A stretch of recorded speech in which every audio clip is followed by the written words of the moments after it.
All right, hi everybody, and welcome to Book Club with Bay. I am Bay, and this is Bay. Say hi, Bay. Hi, Bay. And this is Other Bay. Say hi. Hello. So today we're going to talk about Deity, the third book in the Covenant series by Jennifer L. Armentrout, narrated by Justine Eyre. Kitty. It's auto, so I had to display. I guess we'll do our thing. We'll start off with ratings. Gosh. Alex's left butt cheek. That's what it is. Her rosy left butt cheek. Okay, so as Am I wrong? No, no.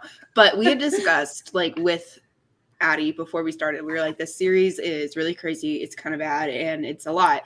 And we did the first two books, and she was like, I don't get it. And yeah, I was feel like, you get it fine. now. Yeah, no, this just goes off the wall. Yeah, okay. What the fuck? And in that spirit, I would say, you know how Jawbreakers, yeah, they taste good. So I'm not ignoring that part of it. But you know how, when you go through, there's just you think you're going to get closer and closer, but somehow this Jolly Rancher is just growing. Or not Jolly Rancher. This Jawbreaker is just growing somehow. And there's so many different colors underneath, and you have no idea what's going to happen. And you just wish it was over. That's this book. Yeah, because honestly, rereading it, I was like, does it go off the wall? Because it doesn't feel like it's gonna. And then this book, and then she dies. The whole thing. It goes from, the books go from 0 to 200 really so fast. And I was like, there it is. I was like, where's this Covenant energy? Because it's not in the first two books. It's kind of like House of Night, where you're reading the first two books and you're going, why do I hate this series? And then you get to the third or fourth book and you're like, oh. Now I found it. And you're like, oh God. Yeah. Yeah, so I'm gonna steal Addie's rating because it's a good one. I just came up with that. I didn't even think that's about good. it. I like it. And food rating, you know what I really like about food ratings, honestly, is that sometimes 1 to 5 stars is not a useful tool. No. But with food ratings, we can describe, we can give you vibes. There's nuance. Describe the experience. Yeah. Yeah. I'm like, it's like eating this, and I think it's a great rating system. Honestly, I think it's just what we should use, what everybody should use. That's just my opinion though. But anyway. I forgot that there was a third moo, but I'm pretty sure it's only said in this book just the once. It's only said the once, and I don't remember what the word is. Zoe moo. It means my life. No, we had two. I wrote down every single agape or agape moo. And I think it happened 3 times, and we got Zoe moo as well. Yes. Yeah, that's what I'm saying. I felt like there were so many agape moos in this book. I think there are only 3. When I said the moos, I meant we knew that there was agape moo. We knew that there was sake moo. I had forgotten about the existence of the third one, but I'm pretty sure third it's only moo. The third moo. Yeah, I don't think it comes back. Thanks to this series, though, I now know the Greek word for my. I know, right? I wish I didn't. Yeah. Now I can use a possessive term if I ever go to Greece. Don't know what to say prior to it. Yeah. Because I'm not going to walk around Greece going, agape moo. My love, just saying that. Well, I'm also pretty sure that, I'm just going to guess that agape moo in a really harsh American accent is probably not the way to pronounce that anyway. Agape moo. No. The ancient guy says agape. Wait, it's also, that's also, Jennifer, no, that's also Justine Eyre saying it like that, in her No, but the pronunciation guide at the beginning of the book, though. Oh, okay. It's guided. It's fine. It's pretty similar. I will for everything that Jenny does wrong, she gives us a pronunciation guide, which is very helpful to Damon. Yeah, I will say, I'm never because I would be like, why are we shitting on Damons? Yeah. What did Damon do? I know. Oh my god. Okay. This series, I swear to God. Yeah. So finally, Addie. Siri, shut up. So Addie, you have made it. You now understand what we were talking about, because I was also waiting for it to get crazy, and I was like, when does that happen, though? And this is the best of the remaining books, by the way. Oh, from memory. Cool. Yes, from memory. It does just longer? Go off. I don't know. Remember when they go to Vegas? Is it Vegas? Is it Vegas that they go to? I think that's in Titan. No, it's not. Really? I thought it was just in Titan when they go to Vegas. No, it's in the last book. They go to Vegas. Why? Yeah, I can't tell you. I forget. Honestly. I'm gonna. They go a lot of places. Like you forget, and I won't mention it, but I know Bae probably knows what I'm talking about.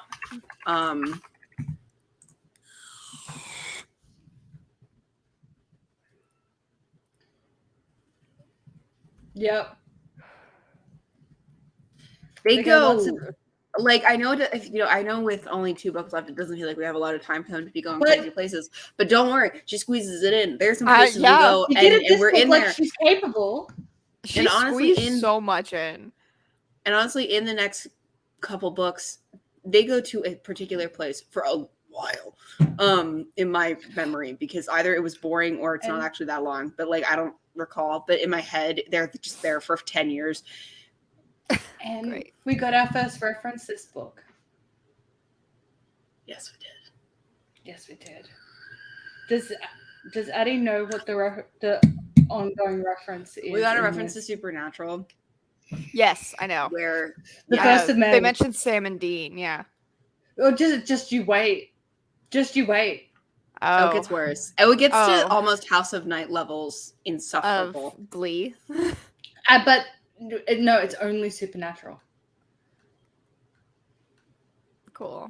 Which, to be fair, I guess was culturally relevant for a very long time. Yes. For 15 years. So like it's a safe thing. Yeah, it only just ended a year or 2 ago. Like. But yeah. And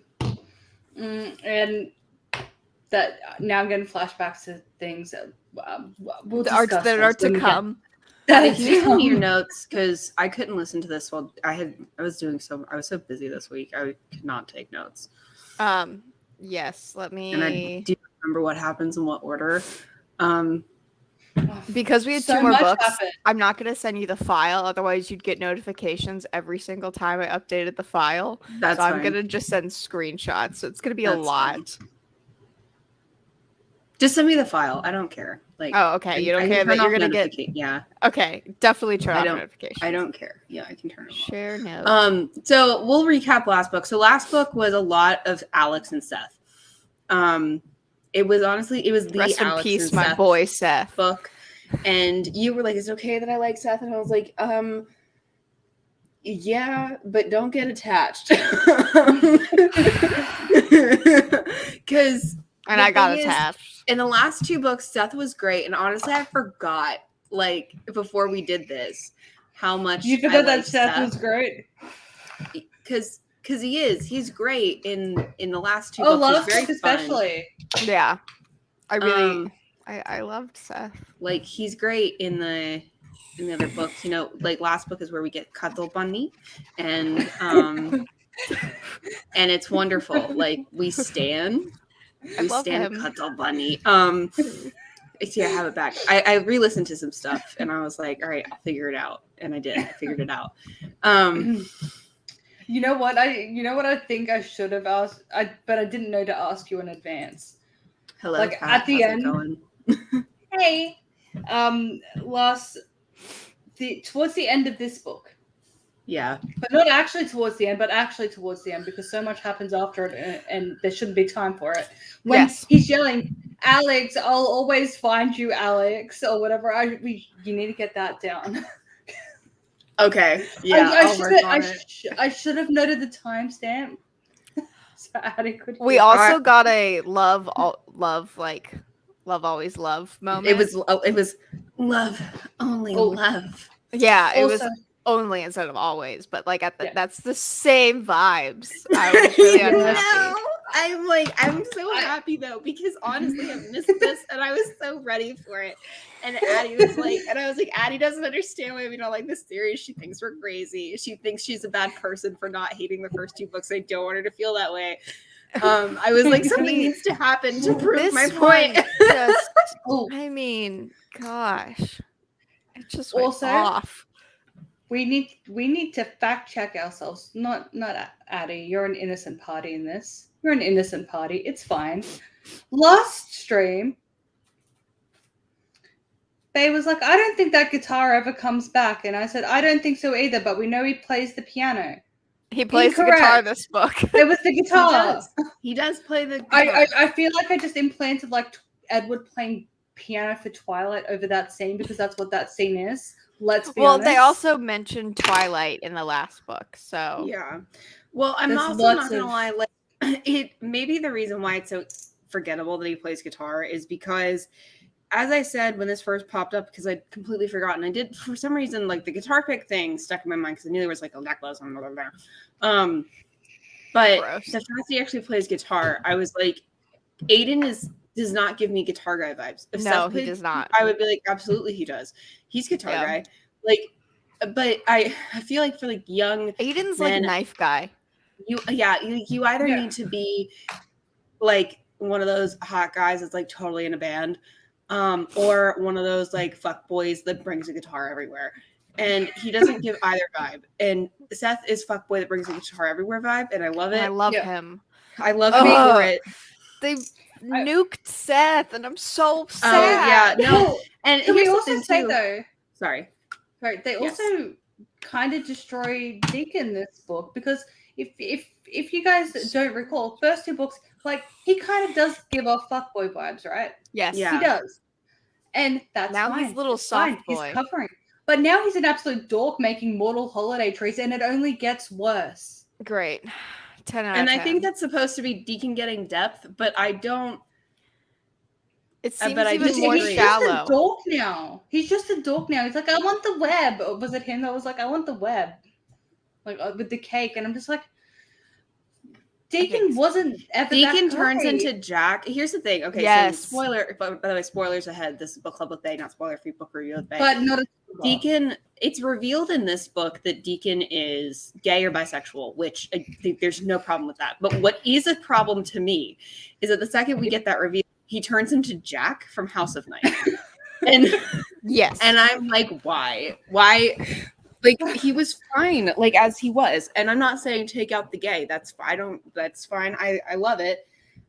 Because honestly, he would have been pretty good representation of like a bisexual person who's like, because the other thing too is like his relationship drama with Luke doesn't have anything to do with the gay part, because it's established that being gay or bisexual is not weird in the covenants. Yeah. But it's because the gods Luke are all is like half-blood. bisexual and stuff.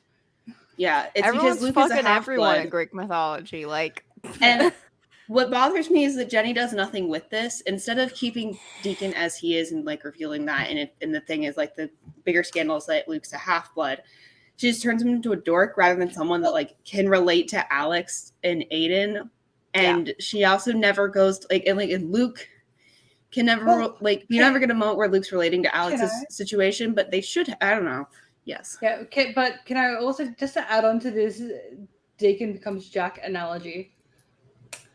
Luke's a little bit Damien in this, and I'll tell you why. You know how last book we were saying like she like over explains things weirdly, and the example that I brought up was you know, I was named after my father. Long last spiel. His name was Alexander. Big reveal. This one, it's a lot more subtle. It's just really weirdly written. It was like when they prepped her birthday party, like it was like surprise, happy birthday, and Luke's like, "We got you grape soda. It's your favorite." And the way that it, like, just the phrasing of that, like, he doesn't need to tell. He doesn't need to point out, because that's just for the audience. I know, but all she had to say was, I remembered it's your favorite. But it was, we got grape soda, it's your favorite. And Don't tell me what my over-explaining, just the over-explaining and everything. It's a little bit Damien. Which also, for those It's very wondering, condescending. Alex's birthday is March 4th. So happy birthday. Happy birthday. Happy birthday, Alex. And like honestly, if we done this the day that we meant to do it, we would have been doing it on her birthday, which would have been hilarious. But it would have been. Yeah, sorry about that. I've ruined it. I'm sorry. No, you didn't ruin it. It's fine. So yeah. Anyway, last book, just to kind of, so Alex is the Apollyon, which means that she's the product of a pure and a half-blood. She will be the Apollyon. Yeah, she hasn't awoken yet because she's not 18. She's one of the Apollyons, and she needs to awaken. House and Night, where you at? And so yeah, so she's one of the Apollyons, and last book, Seth. So the Apollyons have like runes on their body, kind of like tattooed, but they're not tattooed. Stomach, neck. They're magically tattooed. And so three of them were pulled out of her by Seth last book. And by them so just like. Yeah. So again, last book, like Aiden was fucking off. Yeah. Because brooding. And no, only her palm ones were last book. The stomach one happened during a makeout session this book. Okay. Oh yeah, that's right. And that's why she decided to choke someone. Oh, right. Okay. Yeah. So, but anyway, like she winds up with 3 marks, or 2 marks last book, and she's kind of freaking out about that. But again, last book, like Seth is like BFF because Aiden's not around. Honestly, if we're being fair, all things being fair, Seth actually helps her through a lot more stuff than Aiden does, like up to within the first 2 books. They have more deep conversations than her and Aiden. Yeah. But at least her and Aiden do talk, at least for the first book. We still have to give Jenny that at least. No, they talk and stuff. Talk. It's just that like a lot of the emotional development that Alex goes through, it happens with Seth, not with Aiden. Yeah. So honestly, like at the end of the second book, if you're like, I think Seth instead of Aiden, that's fair. But again, and then this book happens. And then this book happens, and they just ruin Seth. It doesn't Jenny get ruined Seth. I don't think it gets fixed until ever the 5th book. I don't recall though. It doesn't get fixed ever. Literally ever. Well, he starts a soccer mooing some bitch named Josephine. I mean, Seth is never back to the way he was. Starts a sake mooing this bitch named Josephine. That was incredible. 18 minutes in, and we already have the best quote of the day. I know, right? But his name? Yes. Oh, that's right. It's Josie. Because he's like, Josie. That's what he says. Josie. Like, it's bad. Anyway. Yeah. Like, so I'm so tired. I'm sorry. It's fine. It's okay. That's what's really good. About these. Honestly, even though these morning streams suck to wake up for, because we're all just we're all 3 of us delirious. So it works.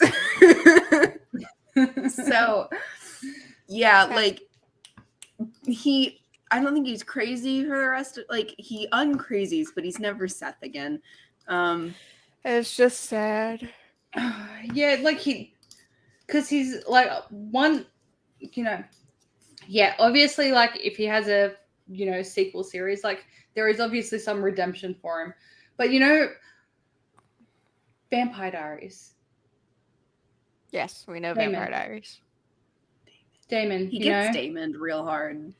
Great. So he gets neutered. Yeah. Great. First nuked, then neutered. What is Jenny doing to my boy? Yeah. Like, I'll say this. Just about Vampire Diaries. What's so annoying about the last seasons is that anytime Damon's like grumpy about something, he's like, I'm gonna go be the old Damon. He does this like 5 times. It's so annoying. Anyway, he's like, because everyone's like, I'm so afraid you're gonna lash out, and he's like, well, I'm fucking gonna, because now I'm Damon. Because I'm Damon again. It's like, okay, bud.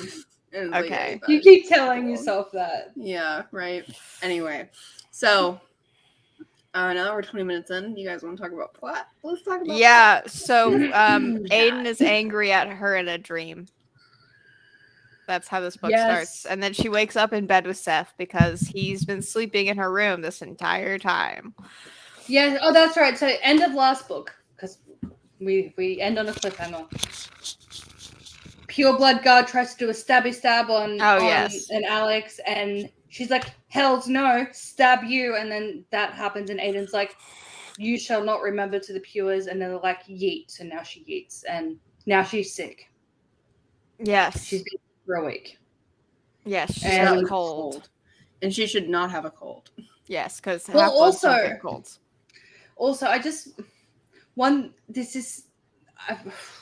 I feel like this is minor and it's petty and it's shit, but I'm gonna bring it up. Whenever, when they have the meeting with the older people, and it's Lucian and Aiden and Seth and Alex and Marcus and everyone in the room, and she's like, "I have a cold," and they're like, "Oh dear, however did that happen?" They are a society that doesn't get sick. I feel like they should have been, "What the fuck is a cold?" Or just okay, that's weird. You shouldn't have one of those. They should have, because they kind of say it, but not with any real concern. They're just oh, that's odd. And it's yeah. Here's the thing. If you're a vampire, let's say, and you get the sniffles. It's not good. Maybe we should be concerned. I don't know. But they're not they're so unbothered by the fact that she's sick. Yeah, I understand her knowing what a cold is. She lived with mortals for 3 years. Yes. It's fine. And honestly, it wouldn't be weird the purebloods, or that everybody else knows what a cold is, but they should also be knowing. I feel like that they don't. I feel like that's more weird though. It wouldn't be weird if they. But they interact. But what? They interact with mortals. Lucian doesn't. Don't pure. I feel like he's not. Really? Well, unless they're banging one to make a halfie. Yeah. Or unless they're enslaving them, basically. Yeah. Yeah, but I feel like Lucian should have been what, pray tell, is a cold? I don't know that he should have not known, but he should have thought it was weird. He should have had a reaction. I'm not really miffed about them knowing what it is. It makes sense because unless they literally live with their heads in the sand and have never heard of a mortal. And also we know that people consume media, mortal media. Yeah, true. Yeah. And I feel like even with grand plans exposed in this book and everything, I feel like particular parties that had said grand plans wouldn't have been aware, most likely, that the bringing on of the runes early would cause a cold, because we end up discovering that each time she gets a rune, she gets sick. Yeah. Yeah. So there should still be concern. If people were to have known that obviously then it would make sense, but there's no way that they would know that. Yeah. Well. Anyway. It's time to go back to classes for the first time since Caleb died, and then she's mean to Olivia. And then Aiden, she gets a letter from Aiden. Oh. Just saying, your dad's alive. Well, Lawton. Yeah, but Aiden. But Aiden hands it to her. Yeah. Yeah. And I will say, she needs to stop being such a bitch to Olivia. I know that they sort this shit out, but Olivia was like, "Hey, boyfriend, your best friend's been moping around for ages because I don't know why. So let's hang out with her." And then they disappear to go and get a drink, and then he's dead. I feel like Olivia's allowed to be WTF, mate. Yes, her feelings are valid, and Alex does not recognize that. Because Alex has the emotional fucking maturity of a toddler. Yeah, well, Yeah, and I get that what Olivia said was fucked up. And that's fine, let it be fucked up. But Alex in return does more fucked up things than Olivia does. So this is why we said, don't worry, Alex is gonna suck, and she does. She's a bad person. Alex does suck. Yeah. And what Olivia said to her, right, was the first time she'd seen Alex since he died a week prior, because Alex wouldn't even fucking talk to her. Yeah. So, if I was Olivia as well, I'd be like, what the actual fuck? Yeah. Why didn't you save his life? Why won't you talk to me? Why won't you tell me anything? Fuck you. Like, Yeah. Yeah, it's like, so it's not like Olivia hears from Alex what happened until this book. But they didn't have that conversation, and then Alex is like, why does she hate me? They still don't. She has to have the conversation with Leah because Alex won't talk to her. Oh yeah. Well, I mean, at some point Alex does explain stuff, but like I think it comes out of Alex's mouth. I think I didn't write down the specifics, but later they do make up, but I don't write down. I think in the makeup talk, she's like, you should have seen Caleb. He was so brave, blah, blah, blah. Yes. But like, you couldn't have said that. Also, not talking to her for a whole fucking week, right? Like, I get some people want to be alone, but it's like if something like that happens, like maybe give his girlfriend that he's like head over heels in love with an explanation. Actually, and I feel like as well, we didn't talk about this last book, and it just occurred to me. Like the way that she was just so inconsolable that she didn't even know that people were knocking on her door for like a week. She was just that much. That's not how emotions work. That's not how grief works. Like you actually cannot physically sustain that level of emotion for that long a period. Like there's a reason why, like when you're devastated, like you'll sob for like 5 minutes or something, and then you're calm, and then 15, 20 minutes later, it comes right back around again, and it happens again. Grief because comes you in actually waves. physically, but and a big part of that is because your body actually physically cannot feel any emotion at that intensity for that long. Well, the other thing is like oftentimes, and I don't see this depicted in books that much, but because usually books are just like, I'm inconsolable for 10 days, which is really not how it works. Or 7 months if you're Bella. Right. Yeah. But Bella being catatonic is more realistic. That's just a complete. But your brain does a whole lot of things when you're feeling something like that. As somebody who's had a best friend die, been in this exact situation. This is not triggering at all because it's not written like her best friend died.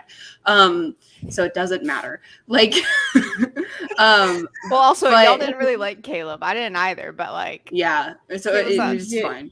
But you haven't seen the last of him, by the way. I figured since he's in this fucking book. Playing way with Persephone. Dude, that was the moment for me. That was it. That you were like, moment. Oh no. Yeah, like that comes back. Playing Mario Kart with Persephone and Hades. Like, are you fucking No. He doesn't like playing with Hades because Hades cheats. How do you whatever. So for reference though, writing advice from if you're going to like, and breakup grief is different from like someone's dead grief. Yes. But when you're in like that level, like to that level of devastation, and a lot of times what will happen is you will actually go through weird highs. It will, at least for me, it honestly felt like I was a little high. It was very strange where you're just like suddenly super like hysterical, and like happy's not the right word, but hysterical is the right word, where like you will laugh at anything's funny, and then 10 seconds later you're just a mess, and then like you're kind of catatonic, and then it's I'll give an example.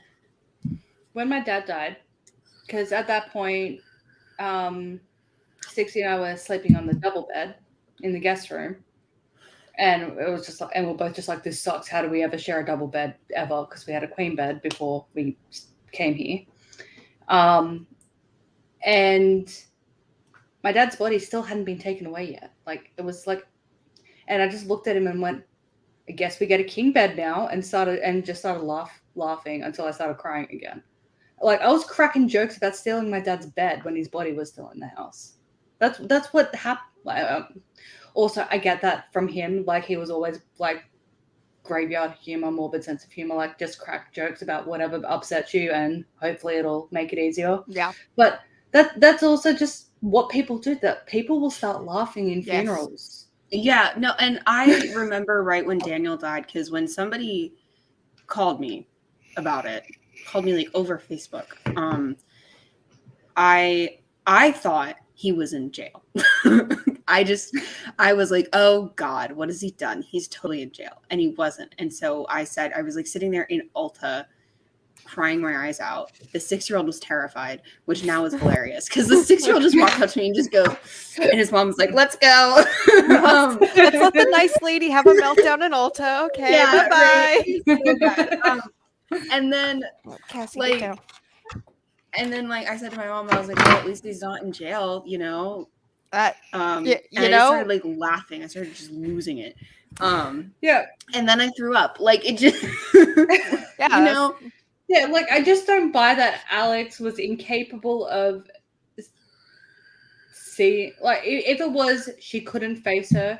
Like if that was the explanation, like I just couldn't face you. I'm so sorry. I hated myself so much, and I just couldn't doesn't face you. feel that level of remorse though. No. Like I know, but she should. She should. Like I'm not saying it like that. She, based on the situation, that she should. But as a human being, that is a normal thing to feel. Survivor's guilt is very normal, and she should feel ashamed, and she should. Otherwise, she's a sociopath. And actually, based on a lot of this, I feel like she is like a narcissist, psychopath, or something in this, because everything is about me, and what makes me happy, and what makes me sad, and what makes me angry. And fuck Alex.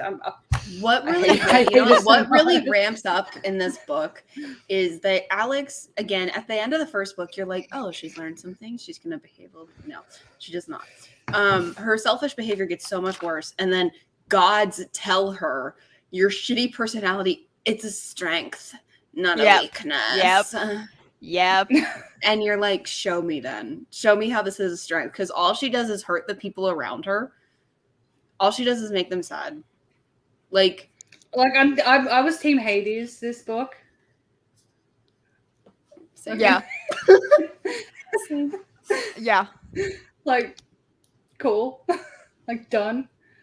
Like I get why Apollo doesn't want that path to be taken. I get it, because I know Endgame. But and I get why Aiden does, because you know he loves it. Like everyone should be like, look, it would be hard, but I can see why you would. What just happened to you? Nothing. My camera just like moved up. Like, do you have another ghost? Did you take the ghost? I think I did. I think I actually did, because there has been some weird things happening, and Otto will just sit and stare at this one spot. What is happening? Is the cord being pulled on?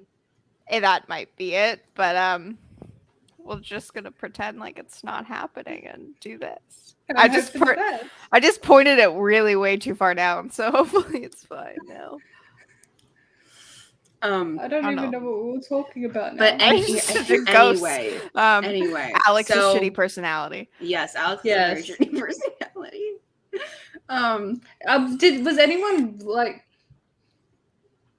I know we shouldn't support a guy beating up a girl, and I know we shouldn't support a minor antagonist beating up the protagonist. But was anyone else Team Jackson?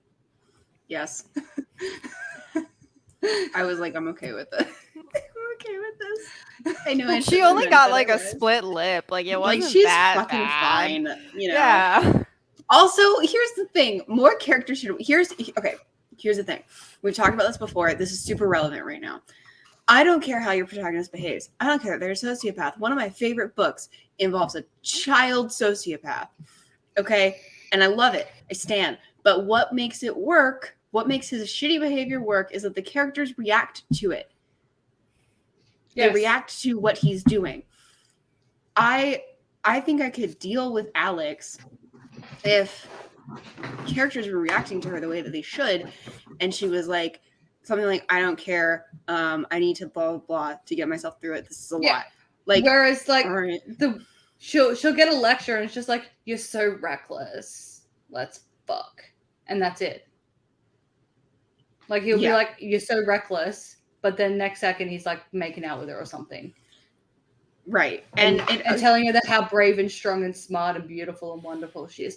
But because it comes off like Jenny has no idea what she's written. Yeah. I don't care if you write me a sociopathic teenager. We stand. But like, have the characters. Let's acknowledge it. Like, because I'm thinking about if one of you behaved like Alex. Oh, would we be friends? No, of course not. Yeah, no. Like, no, we would not be friends. Like, if any little tiny thing upset me and I punched Addie in the face for it.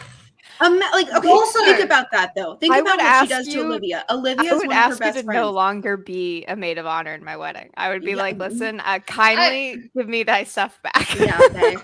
Go for it. I feel like we also need to address the fact that she puts throwing a ham and mayonnaise sub at Seth's chest ranked more violently than breaking Leah's nose twice and choking Olivia.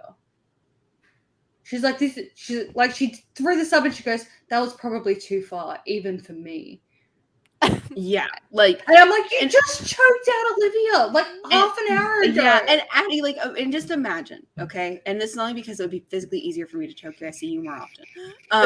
One of our you'll see me friends, this weekend, so yes. You could physically choke me. Yeah, imagine if one of our friends dies and I'm with them and I'm like not giving you any explanation. Then weeks later, you just try to talk to me like, hey, I think we should like talk about this, like reconcile, go through this together. Not just a friend, just say like you and Christian were best friends, and then you and him go out to buy drinks, and then he dies, and then you don't talk to her, and then I just don't talk to you, and then when you try to talk to me, try to reconcile because you're like, he was your best friend, he's my fiance, let's go through this together, and then I choked you. Like, first of all, I'd be in jail, and then second, you would no longer be speaking. Like, no. Yes. But then, can you imagine though, if then that afternoon you then threw a sandwich at Noah and went, that was probably too far even for me. Right. And then I talk to you. Can you imagine me like, I forgive you? Like, what? This is not okay behavior. No. She's crazy. The fact that also violence is her first like instinctual and they try to justify the choking by like, well, she'd just been re-ruined. So therefore she wasn't in her right mind. I'm just like, no. One does not really another. That's the thing, is like if becoming the Apollyon and pulling out the runes was supposed to make her more violent, first of all, opening on her being violent the whole series, not a good move.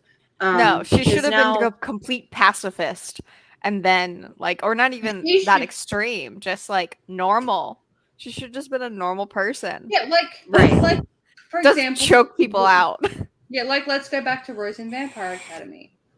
She is really good at fighting, all that stuff, but she doesn't resort to violence because she got a little bit cranky. But then as the series goes on and she starts actually literally going insane, she literally starts getting really violent with people. Yeah. And she's like, I don't know what's happening to me, and she's freaking out, and she feels like she's going crazy. Because Alex doesn't feel like she's going crazy either. Like, she doesn't get that vibe. And here's the other thing too: writing advice from Book Club a bit. The scene you open on with your protagonist tells us like one of the most important things about them. What we got from Alex, she's violent. What we got from like Mercy, she's a mechanic. It tells us sneaky mechanic. Yeah, it tells us a thing about them. Some of the most important information that's going to identify them in your head. Kind of like if you think about anime characters and like they have all weird colored hair, so you can tell them apart, right? What's their, like, you're kind of telling us, is it like purple? Is it great? Like, that's what you're telling us about your protagonist so that they stick out, right? And what Jenny made stick out with Alex is that she's a violent freak and she's a crazy person who overreacts. Mm-hmm. And so the fact that she's overreacting and being violent is like, how are you going to blame that on being like the Apollyon? Because you haven't given us point A, but point A, when she's 7 is that she's kicking people and then she's kicking people again. And so like, this is who Alex is. Yeah. She doesn't change. You can't say she's going crazy. So she's being violent. I'm like, oh, okay. So she's been crazy the whole fucking time. Yeah. Well, another thing that kind of highlights a major part of her personality in that opening scene with her is like, when her boyfriend at the time was like, hey, you're a little bit psycho, hey. And she's like, why didn't you go save a dolphin? He's like, I want to save the whales. And she's like, what's wrong with saving dolphins? Like, she gets offended that he points out that he, like, the most important part of his life. Yeah. Like, she doesn't know his deepest passion. And she's like, what's wrong with you? Why is it not this instead of that? And that seems to be her whole thing the whole time. Like, anytime anyone is like, hey, maybe you need to calm down, she's like, maybe you need to be more awesome like me. Yeah. Like, that's her approach to everything. Yeah, she's an incredibly selfish person, which, again, can work, assuming that the author knows what they've done. Yeah. This is why getting honest feedback is useful. Also, because, sorry, you know. Yeah, because I've also got the book open right now, and I just looked to a page and I just saw the word Ritalin, and I'm like, what the fuck is Ritalin? Like, I know what Ritalin is, but in the context of this. Yeah, but like, why is it here? Yeah. So she's talking to Aiden. I'm guessing this is like, you know, like back to plot where we were. I think it's when she goes to talk to him after she receives the letter. And she's like, I didn't push it. There was a comfort in his arms and the way his hand traced the soothing circle along my back that I couldn't find any place else. I didn't want to ruin it. In his arms, I was calmer, strangely. I could breathe. I felt safe, grounded. No one else offered me that. He was like my very own prescription of Ritalin. Which is, yeah, that was weird. That is, well, I feel like she was trying to do like the Twilight Killer. It's like, you're my own personal brand of heroin. Oh, fuck's sake. I feel like you're my prescription of Ritalin. Like, okay. I don't know. That's weird. Yeah. But we find out. But also that's not what Ritalin does. Like, yeah, I was gonna say, I was like, I think Ritalin makes you focus, doesn't it? Well, like so when you center, actually, it depends actually. If you don't have ADHD, it makes you kind of, it makes you focus. But like, yeah, it's like taking speed. If you do have ADHD, then I would describe it more as straightening out your brain a little bit. Yeah. Or at least the other stuff is still there, but you can still do the thing that you want to do. Yeah, you can remain on focus on like one task. all the tabs are still open, but you can now selectively mute them. Is what it does. Like, cool. So like I can get through 3 baskets of laundry, like folding 3 baskets of laundry in one go if I wanted to now. That I'm back on Ritalin. It's amazing. I was just like, oh, I can actually, like, because normally it's just like I fold a shirt and I'm like, I'm hungry or I'm thirsty or I might go vape for a minute and then I'll come back and then like 3 hours later there's still just that one shirt folded. Yeah, like, because when you have it can be very hard to like do anything because your brain wants to do a million things, and so you just sit on the couch and do nothing because you have no idea what to do, and also you, for whatever reason, you need to plan every step out in your head. It's like it's like a whole thing. Yeah, and it's also like, well, I can't do the laundry until I sort out the wardrobes, and I can't sort out the wardrobes until like I buy new garbage bags. But before I go to the shops to do that, I need to sort out the fridge, and like, and next thing you know, it's like 5 hours later, and you've got like a 30-page to-do list instead of just go fold the laundry. Yeah. So Ritalin, like, again, it just sort of it lets you mute some tabs, and that's what it does.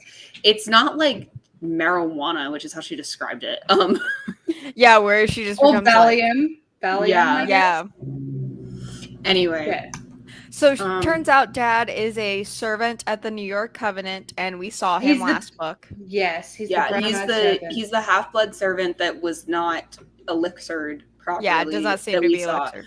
And my opinion is that this reveal would have been better had Alex figured it out on her own, because here's the thing: is the audience. I guess that's the thing about reveals. We shouldn't figure something out before your main character does. But if you keep pointing out a particular servant, even if you don't realize it's her dad, although she's like those brown eyes, I've never seen that before, but she's like the only person described with like brown eyes. So you might kind of be like, I bet they're related or something, like, or at the very least, he's important. And we don't, like, she doesn't have that realization, but you might be. And as the author, you need to be aware of this. Like, surprises, and not everything has to be a big surprise. No. Like, the event itself can be the surprise, like the fact that she sees her dad. After thinking he was a mortal and a dead, and like... Well, and that's the thing as well. Like, So the note she gets from Laden via Aiden and then Leon is just says your father is alive, and she like goes to Aiden and she's like, it's the servant, it's the servant, it's the servant. Yeah. And she didn't have that thought last time. No. She never has that thought in Pure. But then the chapter ends with, your father wasn't immortal. He's a half. He's half-blood. Yeah. Whereas I feel like it should have been in the conversation of earlier Aiden going, wouldn't that make him a half-blood? Yeah. Yeah, he can't. That servant can't be your father because that servant is a half-blood. And that could even be why she's like, I don't know, like, you know, my mom always described his eyes like that, but that there's no way that can't be my dad. But he keeps looking at me. I'm so confused because my dad was immortal. Clearly, he wasn't a half-blood. Yeah, like that would be insane. And then she goes to Aiden like, I'm convinced, and he's like, but wouldn't that make him a half-blood? And she's like, I know it's crazy, but like whatever. But then, because it comes back, like she has the realization almost immediately, like 3, 4, 5 paragraphs into chapter 3 of a pure blood and a half blood make an Napoleon. Because they make exactly. That's my first note for chapter 3. That should have been part of that conversation with Aiden, where it could have been like, you know, she's like, I swear, I know it. It has to be him. It has to be him. And he's like, but he's a half blood. Like, what the fuck? Like, how does a pure blood and a half blood make a half blood type thing? And she could have been like, they make a Napoleon. That's what. And he's like, well, that would make sense then. Yeah, like that all could have been part of the. Same. That could have been like the reveal part, like the reveal end line of the. Right. Chapter. And honestly, not a lot would have had to change because you could have had her just thinking it in the last book, but be like, there's no way. Like, there's no way that could happen. It doesn't make any sense. I've never heard of that before. And then the letter is the confirmation rather than the reveal, which is fine. It's okay to confirm it because also that reminds us what happened last time. Yeah. But instead, like, this happens quite a bit where people randomly have information they shouldn't or act like they have information that they shouldn't have. And it's unclear like what everybody knew and all that kind of stuff. Like, that's an issue with this book is like sloppy reveals and like who knows what and why. I'm so confused. And this is also just the first plot point in a 15,000 plot point book.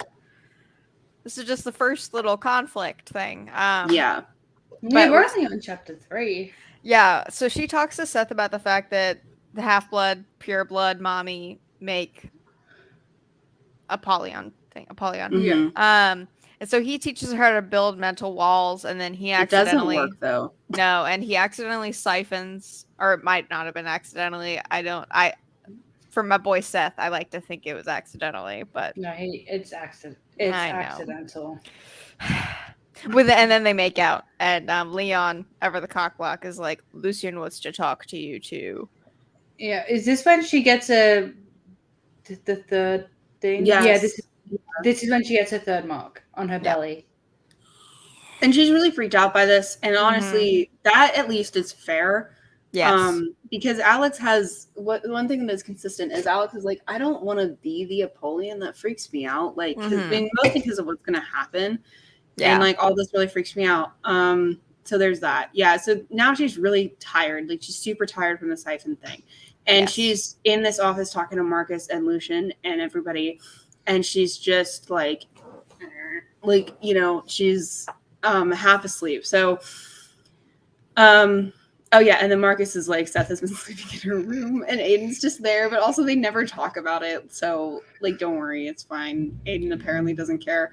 Aiden doesn't care that some other guy has been sleeping in the room in the bed with the girl that he's apparently in love with, but and this is like a how can we better protect Alex meeting. They're like, let's do a coup so that way they can't vote Alex into servitude.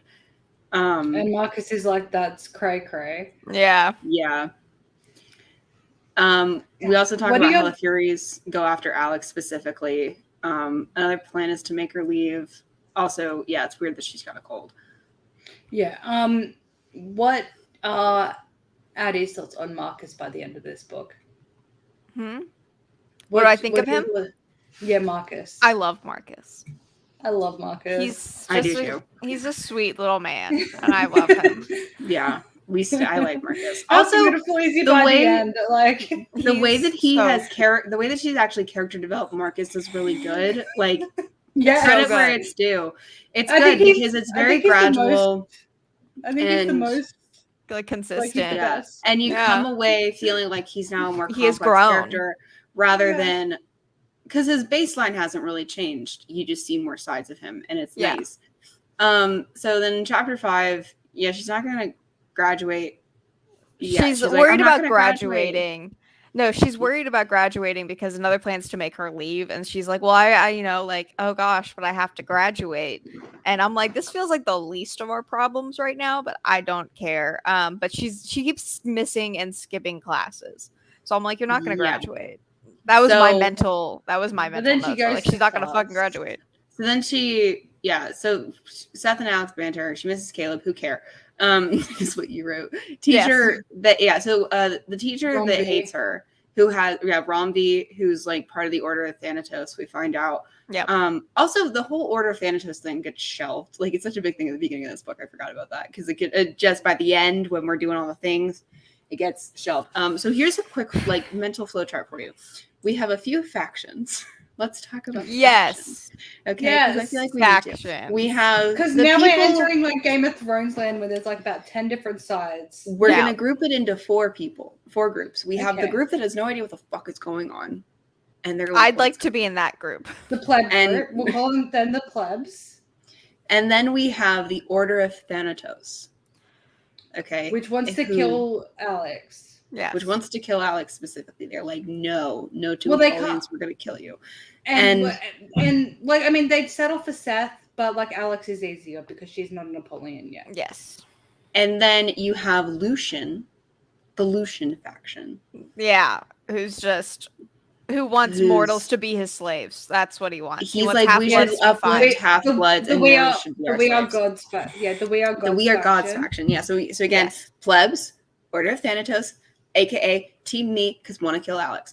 Second, Fair. and then you have We Want to Be Gods faction, and then you have the Alex faction. Army The of Awesome Army of faction. Autumn. I They get don't the want name- that. I can't remember if it's next book. It has to be next book. I don't know when it But is, there's but it 2 doesn't more. matter. It I exists, feel like it's- I and feel we like it's spoiled it. next. So the Army of Awesome faction, which I'm is glad just you told sucking me so I Alex, could which is know. dedicated to sucking Alex's dick, even though she would Yeah. never suck yours. my What are you gosh. doing? I keep almost falling back because I stole Christian's chair because it's a lot more comfy and he's at work, so he can't yell at me for stealing his chair. And like I lean back a little bit and it feels like I'm falling. Okay. Anyways, So those are our factions. We will refer to them as such. So one more time, Yeah. just to review, because honestly, I get lost as well.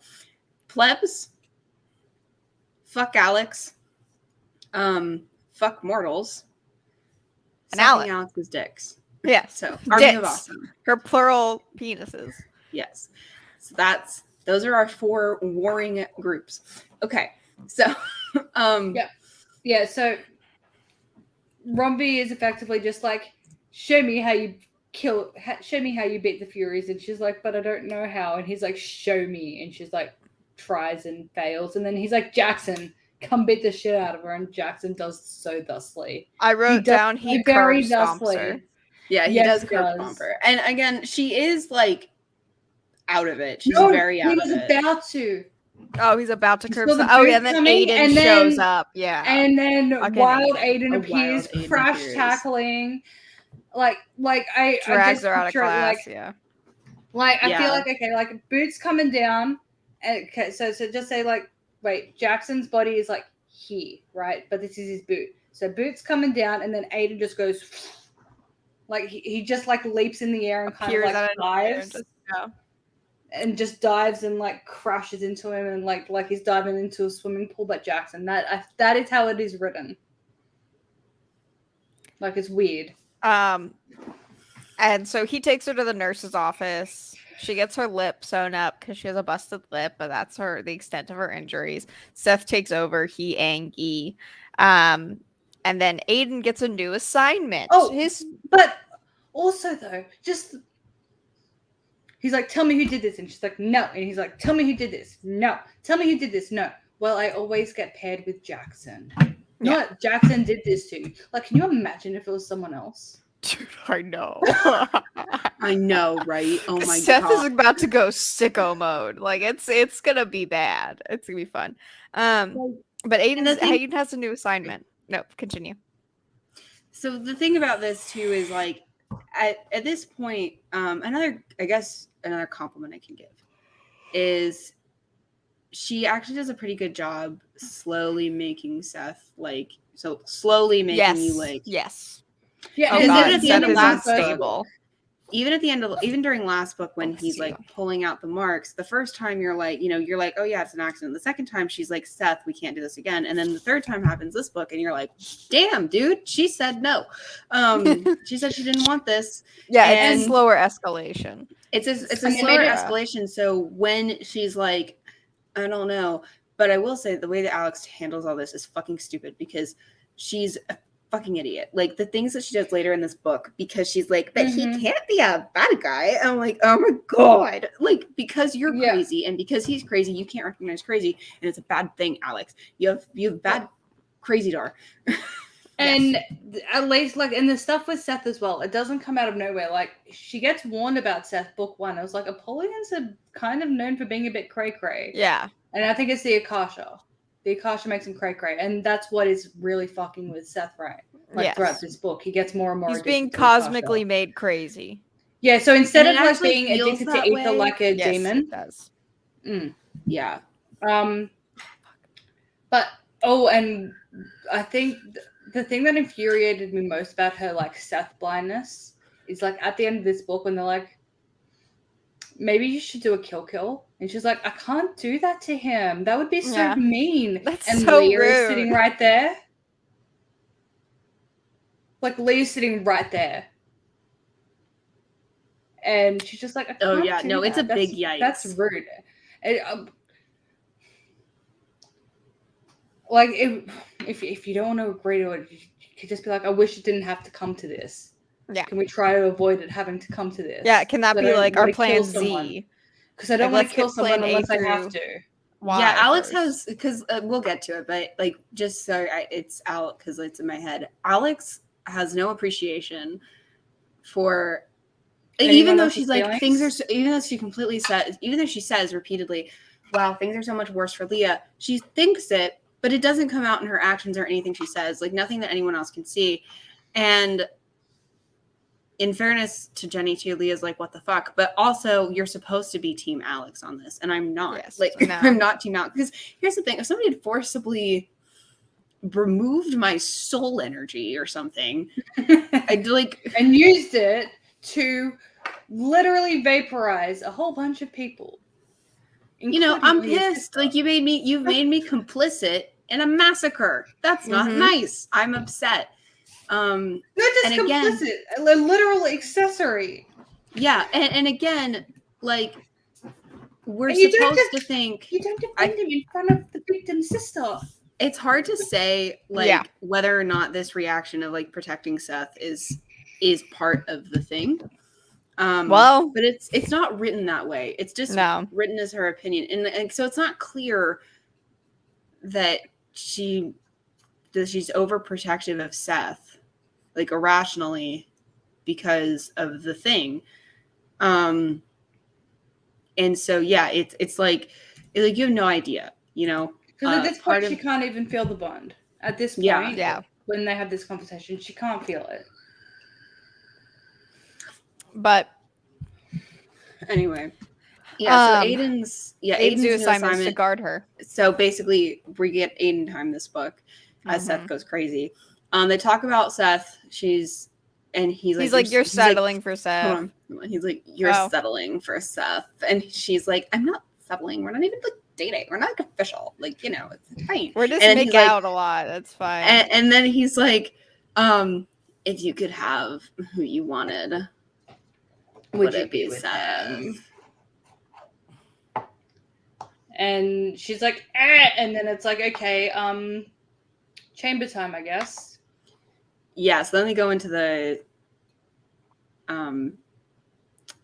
what's it called? Has she the deprivation chamber? Has she choked Olivia yet? I don't. Has that happened yet? No, because the next think chapter is her and Olivia make up. So she has choked. She has choked Olivia. Yes. I didn't write she's a it cunt down. to. You said she's a cunt to Olivia. Yeah. That was early. That's like one of the first things that happened. But yes, they go into the deprivation chamber, and then Aiden's like, I'm Bye. afraid of never being allowed to feel how I feel. And then he leaves. And Luke is like, hello, you have no friends. I'll be your friend now. Yeah, so and as like and he tells her to make up with Olivia. Yes.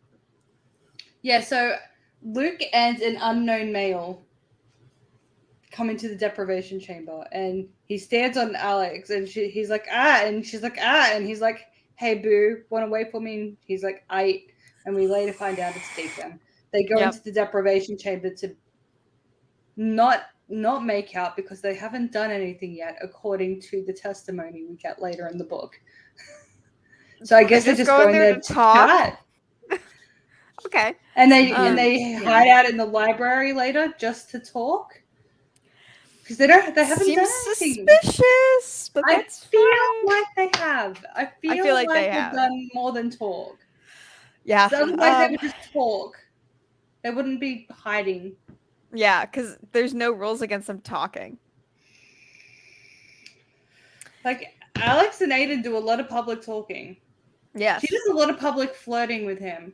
Yes. And he does a lot of public flirting with her. Yes. I don't know how, like, Seth is the only one that's caught on at this point. Well, he's not though. Yeah, like, no. We find out later in the book that like that everyone Marcus, fucking knows. that that everybody's like, yeah. Well, Marcus knows because of when she died, I think. Oh, he worked it out when she was kidnapped. Yeah, she dies and gets kidnapped in this book. Okay, a lot happens. Honestly, does she really get kidnapped, or is she just a fucking idiot? We'll get to that. I have so many things to say about that. Okay. So Seth basically murders. Yeah, Seth basically like murders Jackson. He's denying it. Yeah, but like Jackson beats the living hell out of him. He is fucked up, and Alex is like, oh my god. And honestly, that reaction's fair. But everything else in the book, she takes no notes from this. She literally asks how he can be so violent and unstable. Yeah, and he's just like, was it me? And she's like, I didn't think I believe you, but I'm gonna still keep making out with you. Yeah. So then, we have a time jump. It's been 2 months since the start of the book. Alex and Olivia finally make up. After 2 months. Seth is like, hey, they're making out. She's like not into it. It's upsetting because like at this point I still didn't realize he was crazy. Okay. So yeah, so we find out loved him. We find out he's going to New York for a few weeks because the servant juice isn't working normal, which is relevant to her dad. And she's like, and this is where she gets another mark, by the way. This is actually where it happens. She's like, I don't want to be awakened early. And he's like, honestly, it'd solve a lot of problems. And she's like, and then he's like, you're also, elevated, but I'm Do you like my notes? I do. Yeah. Okay. So just after her and Olivia make up, she finally writes back to Larden. Apparently, like 2 months after Larden writes her a note saying your father's alive. It takes her 2 fucking months to work out what to say in response to that. And I just saw the ebook version of the note. Because it's got a different font. Sure, I am. Just give me a second. I'm bringing it up.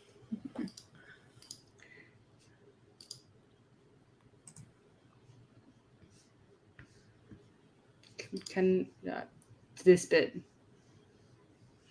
It's very obvious. I'm not gonna lie. I feel like Alex's writing is messier. Probably just like illegible. But like it's got like the love underlined and it's just all caps. It's a very dramatic because like the your father is alive thing. Is that?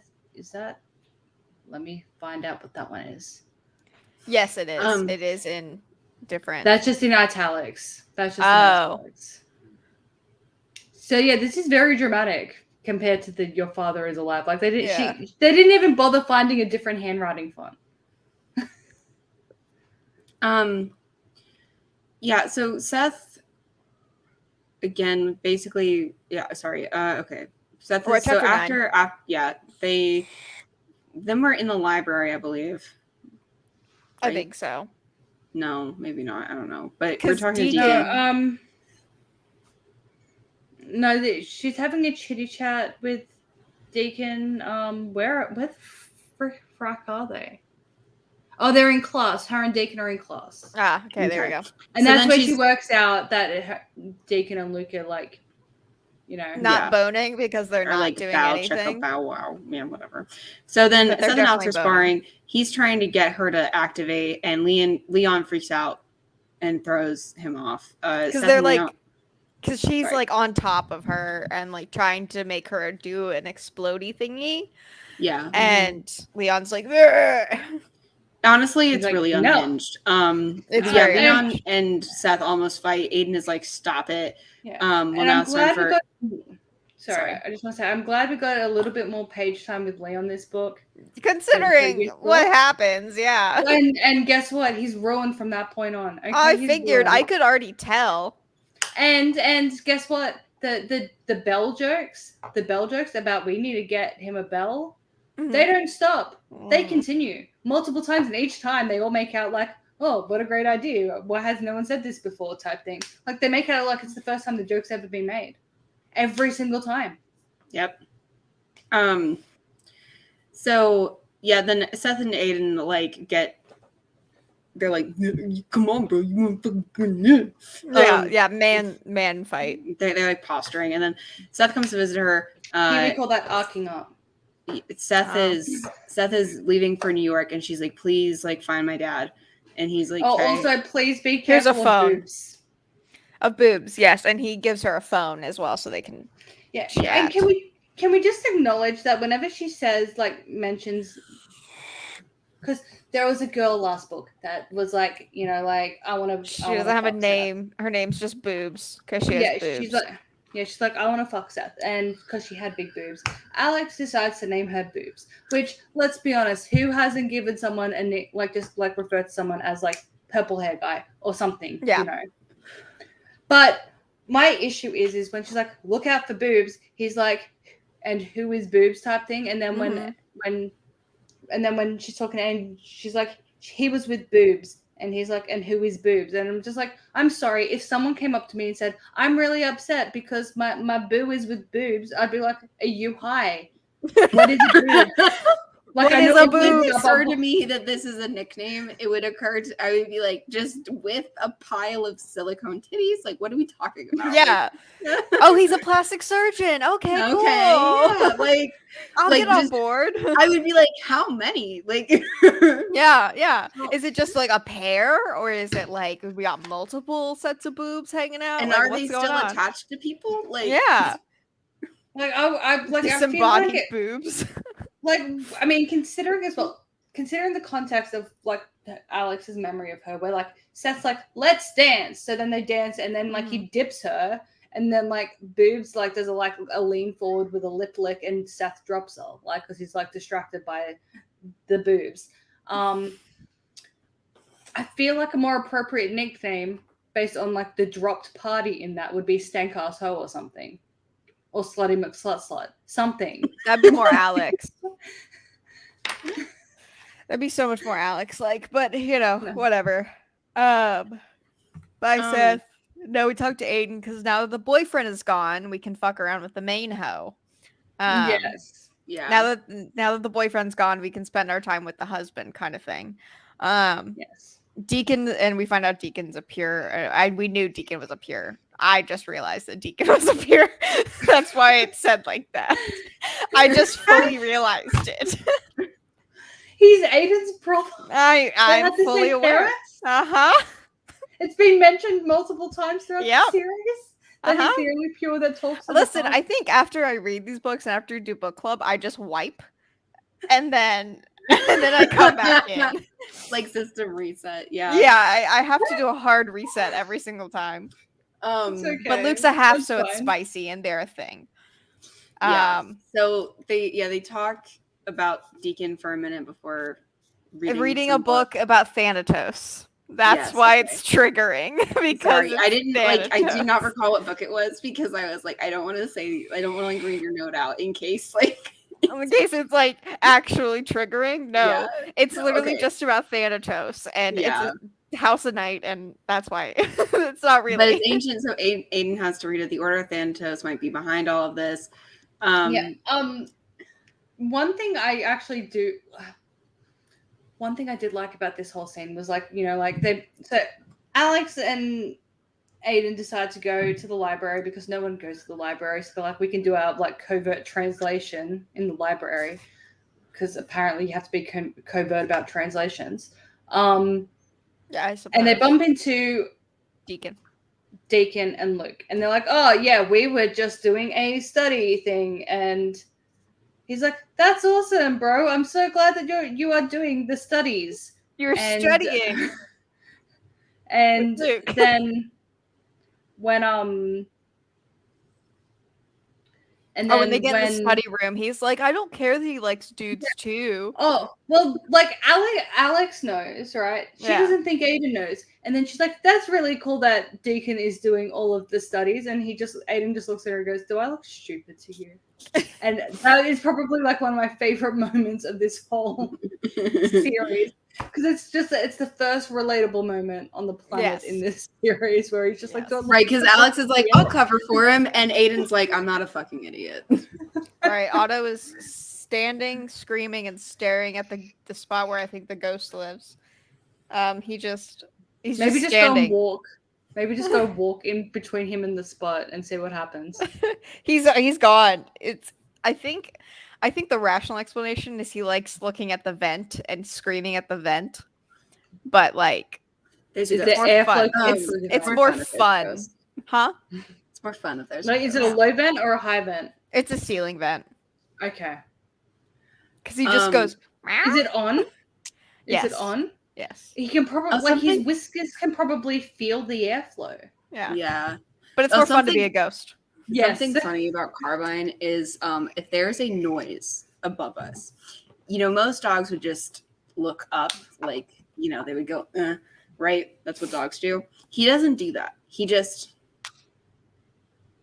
looks up with his eyes, but does not move his head. So he's like a pig. Pigs can't look up.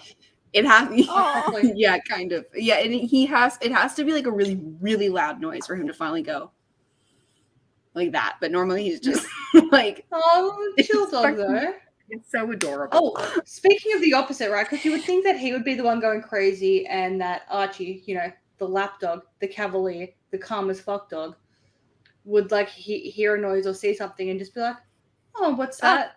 Oh, nothing. No, he barks and he barks and he barks. One of my mom's carers had to come really early a few weeks back, and because Stixie's normally up by 5:30 for work or something, and they come after that, so he knows that's the thing. But she had to come early that day, so she got here at 5, and Mister was still in bed asleep. Archie just started going nuts. He's barking, going off his nut. And she walks in and he's barking like crazy, and then she flicks the light on and he sees it's her. He's like, oh, and then rolls onto his back. He's like, oh, okay, I'm chill now. Because he's such a submissive dog as well. As soon as he sees anyone, he's just back roll. He sees another dog, back roll. Your Carbine is surprisingly chill. Honestly, when he actually barks at something, Noah and I are like, what? Who? What? What's going on? What is happening? Because you do not alert bark. If he's excited, he'll play bark and howl at you. Yep. He'll be like, yeah. Woo, and it's adorable. Mm-hmm. But he doesn't bark at he doesn't alert bark. But when he does, he's he goes from 0 to 500 because if he's alert barking, his hackles, even the ones on his tail, are up, and he's very floofy. And I'm like, why do you have a mohawk? What's going on? And then I go outside, it's just a cat. And I'm like, there's a mailman every day, and the door's always open because you won't let me keep it closed. You know about the mailman. Why this mailman? There's one. Why this day? I figured out that it's one particular mailman because we have a couple that come through the apartment complex, and if he sees the one that's later in the day, he's I can't take it. But he's like, I don't accept this mailman. Our complex, like that way, the back of it where the balcony is faces like the mail thing and like all of that. So you can see like all the people, and all he does is people watch. But the mailman, for some reason, it's the mailman. I don't know why. Anyway, moving on because we got to get through this. I feel like we need to with that mailman though. Just saying.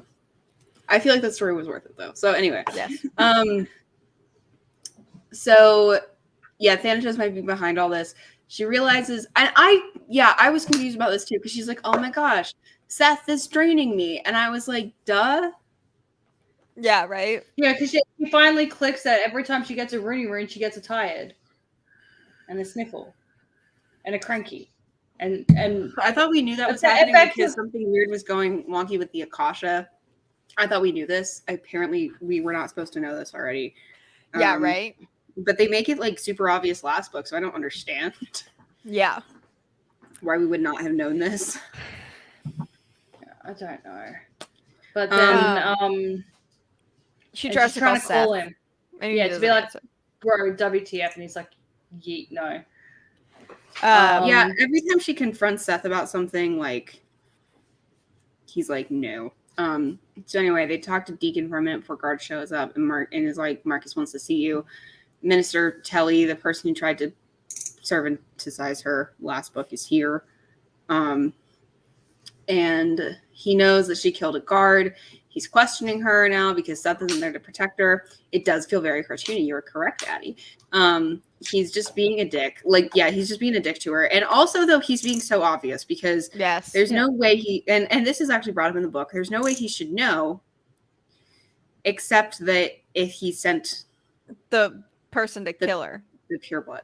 Like, and he's like, you know, I know this happened. And she's like, there's no way you can know.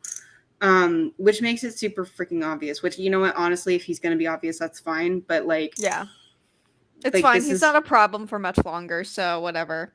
Yeah. Marcus comes in and is like, what the fuck is going on? He also slaps her twice. Yes, he does. Yeah. Like, he gives her a black eye. Backhand. Yeah, he backhands it twice on the same cheek. Yep. I do like the response to the first one. Because it's snarky. Thank you. Because he backhands her and she, like internally she's like, what the fuck you type thing. And I think because he's doing it to try and provoke her into attacking him. So it can be like, servant. And she's just like, nah. And she just smiles at him and goes, thank you. I did like that. Well, here's the thing too. If you're trying to tell me that Alex is going crazy, this should be where she has a violent reaction. That's the other thing about her being crazy is none of this is consistent. Anyway. So the Marcus barges in and he's like, the fuck is going on here? Marcus and Aiden are very upset about the fact that he hit her, which fair. But honestly, somebody needed to hit her. She won't tell Aiden like what happened. She does eventually. He's like, we act normal. And then says a bunch of shit we already know. That's fine. So chapter 14. Seth Angie. Yeah, because she told Seth what happened. She told Seth what happened. Seth is angry. She's angry at Seth. Because also at this point, I think there's like that moment where she's like, oh, I have all the knowledge of the last Napoleons, and he didn't tell me any of the stuff I needed to know. Yeah. So I'm just reading this, and like when she's talking to Seth, she's like, the left side of my cheek was red and slightly swollen. A bit of blue lined my jaw. Jackson had done worse. Telly hit like a girl. Telly's old. Yeah. Telly old as well. Like he old man, and he backhanded you twice, sure, but like guess what? A lot of people get backhanded and don't get a single bruise from it. Yeah. But of course Jackson did worse. He's a teenager. He's a teenager in his prime, training how to kill people. I don't think Telly ever did the Sentinel training. I don't think he did. So an old decrepit man doing like bruising your face with a couple backhands is actually pretty impressive. Pretty hefty. Yeah. So they're talking. So then Aiden is here because he's in a room. He's gonna sleep with her like Seth does, They're talking about Telly and how she wants to turn herself in to save Aiden. Also, Alex does a whole lot of that this book. She's like, I'm going to go be brave. And it gets her into shit, and she doesn't learn from any of it. Oh, God, she hasn't even died yet. Oh, God, we saw so much. So, yeah, he sleeps in her bed. She doesn't know she wants to be a sentinel anymore. She wakes up in his arms. They're almost kind of a couple at this point. Almost. Yeah. She decides he's the best and that he is forever. One of the guards. Oh yeah. So then one of her guards stabs her. Leonard, something like that, stabs her. Yes. And he's like, Agapimu, no, leave me, Agapimu. Help! Oh, he also snaps Leonard's neck. Like he's like, no, and like does a neck, like he snaps his neck. I'm like, he snaps his neck and he's like, Agapimu. I mean, like when like that first happened, I was like, I feel like that's an overreaction. But then I was thinking, I'm like, well, if that's not my husband's reaction, if someone just stabbed me in the chest, I don't think I should respect him, so it's fine. Yeah. Like, is he like if I don't die, I'm filing for divorce because you didn't snap the guy's neck. Yeah, right. Well, but I will say this: if like I would be like, okay, cool, he's snapped his neck. That's great. I'm glad you're angry. But then if he was like, Agapimu, I would be like, all right, I'm gonna die faster now. Come on.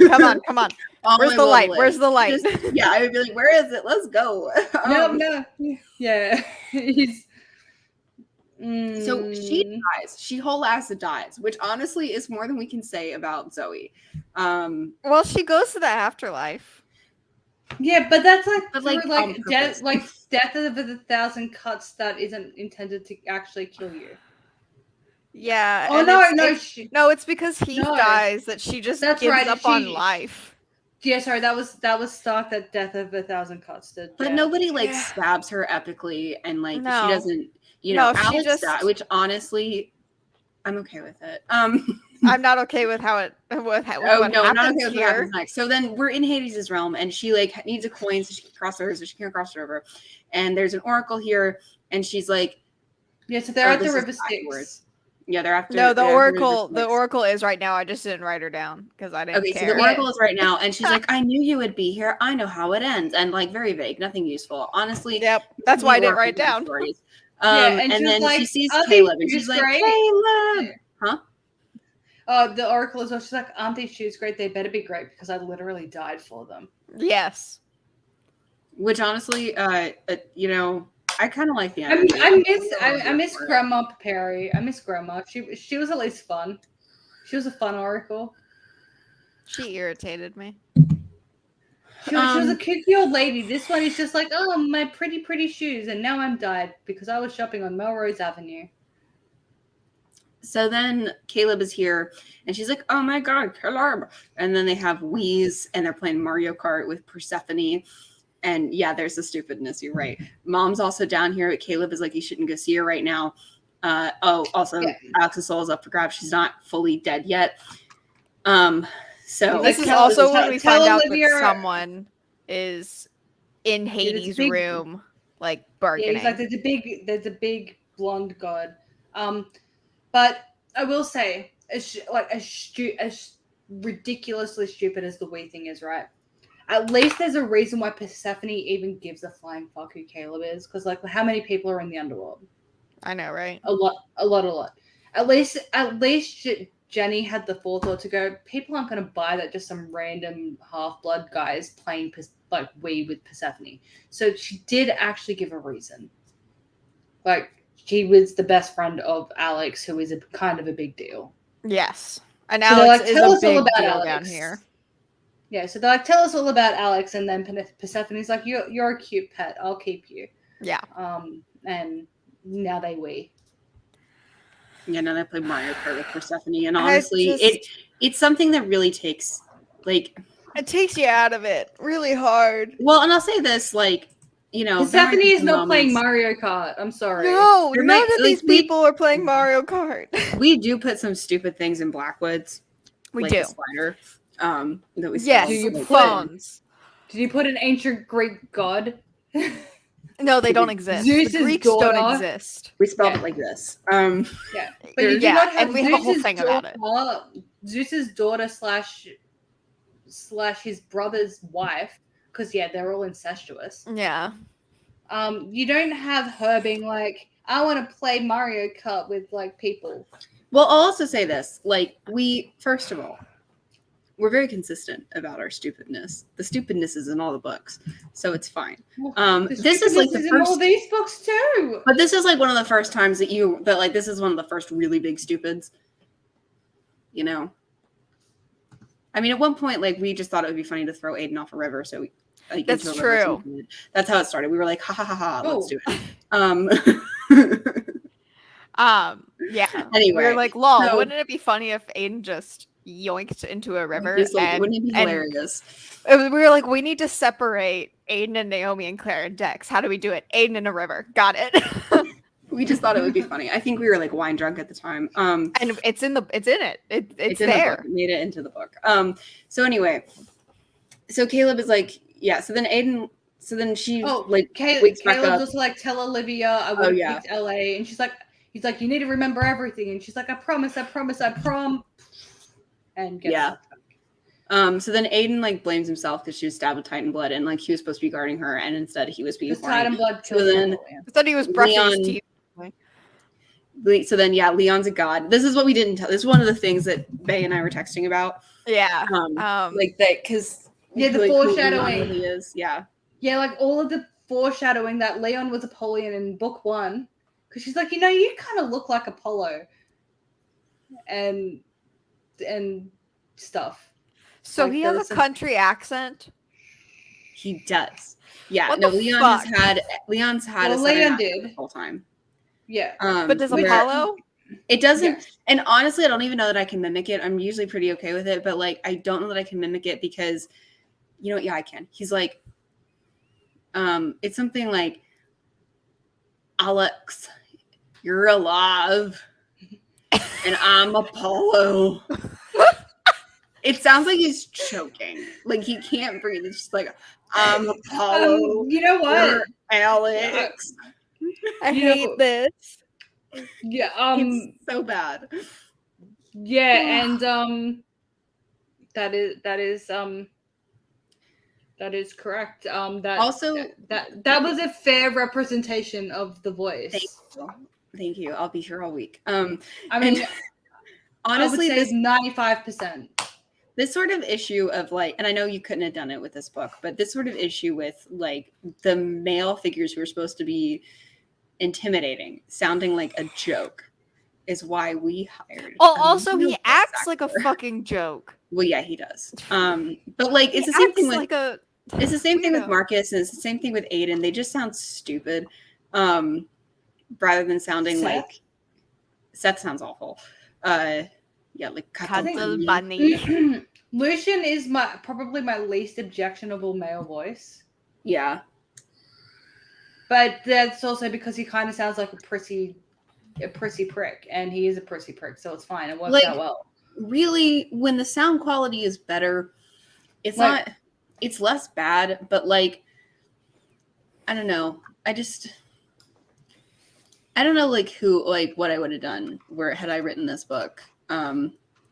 Maybe if I had written this book and I knew it was going to be an audiobook, I wouldn't have added so many important male characters, and I would have had them be women instead, just because, but anyway, so or just Aiden, you need a female voice actor because it's an Alex's head. But. Yeah, but she's got a boy name, so anyway, so Aiden's very upset. Leon's a god. Leon's Apollo. Also, she doesn't connect the words Apollo and Apollyon. She has to be told this. It's stupid. Yeah, right. Leon is Apollo. Leonard was working for the Order of Thanatos. Romvi and Telly have also disappeared. Marcus knows about the pureblood murder and Aiden's compulsion because Aiden just spilled everything to Marcus, which fair. Marcus is like, Marcus is authority. I do adore you. I would be very sad if you died.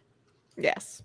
And then Seth doesn't seem to know she died. And she's like, I have to contact Seth. He's going to be going crazy. And they're like, no, ma'am. But she does. Yeah. She does talk to Seth, but she doesn't tell him that she died. And he's banging boobs. He's banging boobs. And she's annoyed. And he's like, well, you're in love with Aiden, so bye. which is fair. And he's just like, look, you know, like we all know how this is all gonna work out, like in a few weeks, like. Yeah, he's like, you don't really like me, so who gives a shit anymore? I can fuck boobs. Yeah, he's like, look, you know, like I'll have my fun while I'm away, you have your fun while I'm away, and then I'll come back, and then you'll awaken, and then we'll just be like together forever. End goals. Yeah. End goals. It's fine. Like this is my last chance to fuck someone that's not you, Alex. It's fine. And then it's my bachelor party, Alex. She's like being sassy.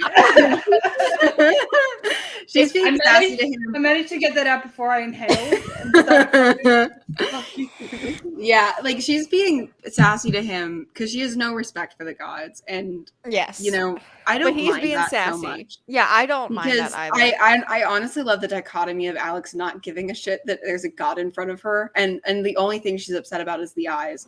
And because they've got she's like, your eyes fucking bother me, and he's like, okay, well, fixed. To be fair, that would bother me too, because like they're just like white. Like I don't think I could actually like look at someone with just white eyes. They've got no pupil, no iris. I couldn't do it. And so so he's got the weird eyes, but I honestly love that the purebloods are just standing there like, oh my god, you can't be mean to it. And she's just like, I wish I could give a shit, but I just can't. Yeah. And I think that's actually kind of funny. Anyway, I'm into that. Leonard, so then after that, they're like, the gods like need the Apollonians or whatever. Honestly, it's not clear like what anybody's motivation is. And it's kind of funny. It's kind of fine. Like it doesn't really matter right now. So then she's talking to Seth again, and he's just not telling her anything. He's being really weird. And the Order is going after Alex because they're afraid of Seth. That's why they're going after her, because they're afraid of the power because Seth is unstable. Yeah, and then she briefly remembers her underworld experience. She decides not to tell Olivia the thing because of course. Yeah.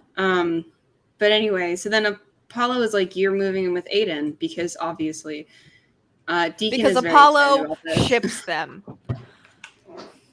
And Aiden is like, why are you with Seth? And he's like, there's something he needs to tell her. They almost make out. It's interrupted again.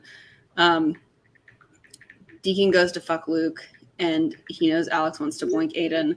She snoops around the house. Aiden catches her. He's mad at her for a second. Also, I mean, yes, we all like you go to someone's house and there's that one room that they won't show you, and you want to look inside. That's, you know what that's you don't fucking do though? You don't go in that room. You don't go in the room. Like you sit there and it has a bunch of baby pictures of Aiden and shit, and pictures of his parents and stuff like that. Literally every single protagonist goes into the room they're not supposed to go in because Beauty and the Beast did it. Yes. Yeah, and it's dumb. Like even protagonists where it would be totally out of character for them to do something like this, they do it. They have to, yeah. Like, why? So then he tells her he killed their Gatlinburg demon that we were supposed to be worried about, but you know how demons are like not even a thing anymore and we don't care. Yeah. So then he plays guitar. And then his necklace is the pick she got him for his birthday. And she's like, oh my God, he loves me. They confess to each other. I don't think they say they love each other, but no, they do, but not. I don't think at this point. They do it when they have sex. Bed. Sends her upstairs. She's freaking out. He's coming into her room. He's kissing her. He tells her, he tells her he loves her. They boink. But also like one of the first YA books we've read where the boinking is appropriate. Yes, it is. It was very just they kiss, and it fades to black, and it has the flouncy like we were one language. Oh, that was so gross. Yeah, I know. I hate it too, but which also, guys. No, it was even worse in the audio. It was even worse in the audiobook. I am telling you, it was awful. I'm gonna. Can I go on like a 45-second Crimson Rain rant really fast? Yes. I'm gonna fucking rage quit. No. Gonna fucking rage quit. Why? Halfway through the book. That's all I'm gonna say. No. It's not because No. it's not because of it's the story, yes, but it's not because of the overarching plot. Oh, why assumed You it wouldn't be? You all know why I would want to rage quit. How bad is it? It's horrible because I command F'd because I was so pissed off that I command F'd and they Just do tell end me. no, so they do end up together, but it's bullshit. Okay, spoilers because this book literally just came out a week ago. So they boink. They do it. They do the thing. And then immediately she's like, fuck you, I don't like you. Leave me alone. And then later he's like, I love you. Like, please. And she's like, no, I don't like you. Fuck you. Bye. And then in the last chapter, they don't have any resolution from what I could tell from Command Effing. And they just kiss. And then that's the end of the book. I'm so mad.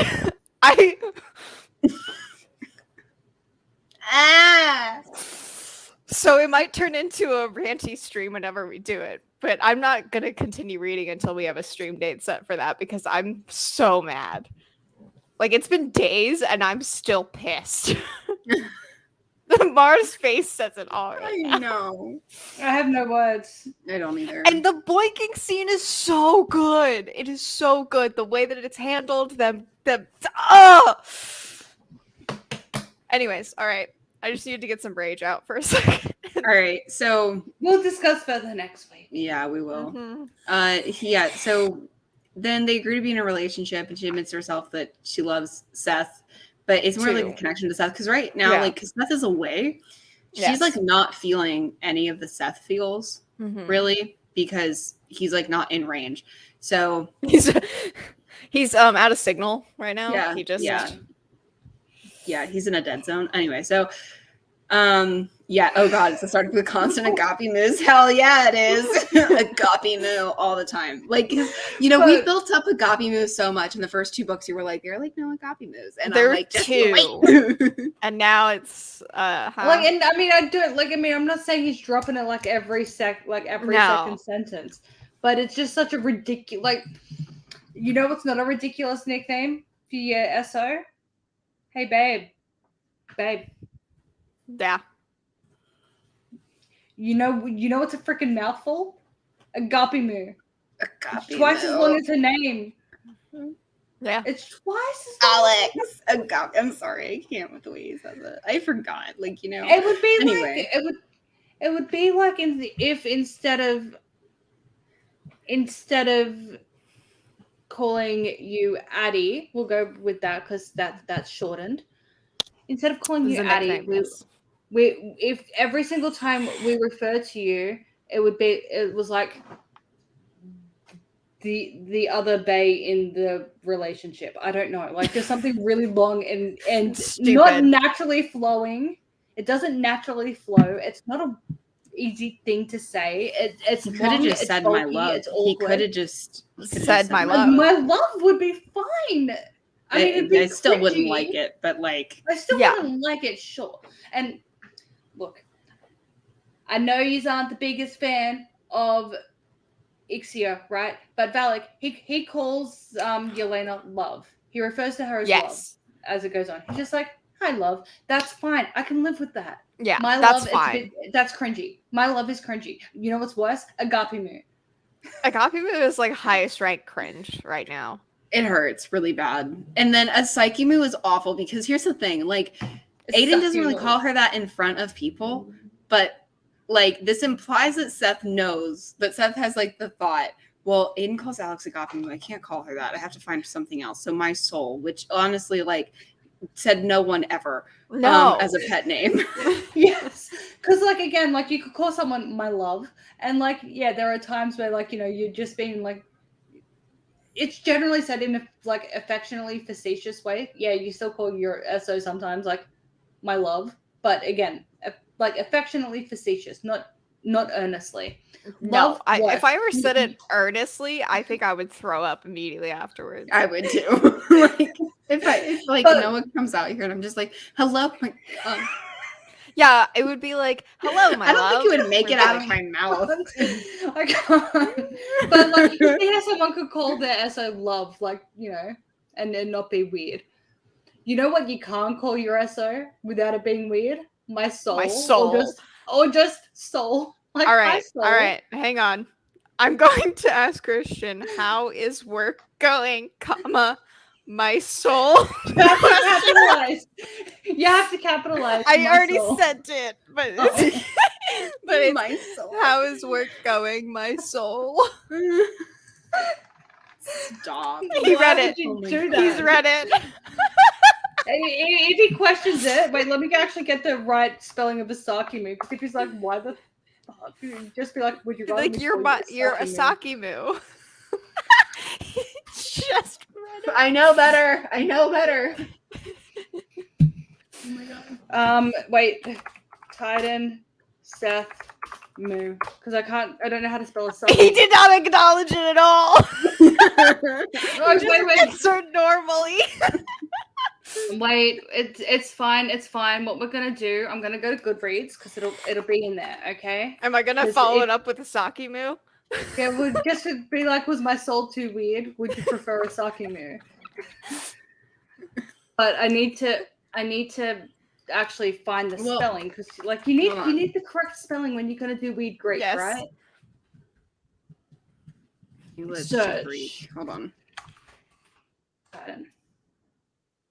Okay, I have the text ready. I just need the Asakimu. I said, okay. I'm sorry. Was my soul not weird enough? Forever, I will call you. And then I'm going to put in Asakimu. Okay. Let me see if I can... I think it's this. How do you spell moo again? M-O-U. M-O-U. Okay. Google says it's this. Okay, give me a second. I'm gonna just copy, paste, Titan, Jennifer, Armin, Trout. Oh, also, like, if my last name had Trout in it, I don't think I could. You don't think you could? I think I would change my name. It's too fishy.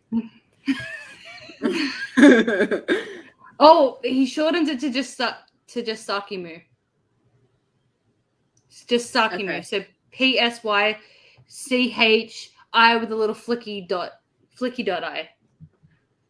How do you hold down the I? Yeah. Just get rid of Done.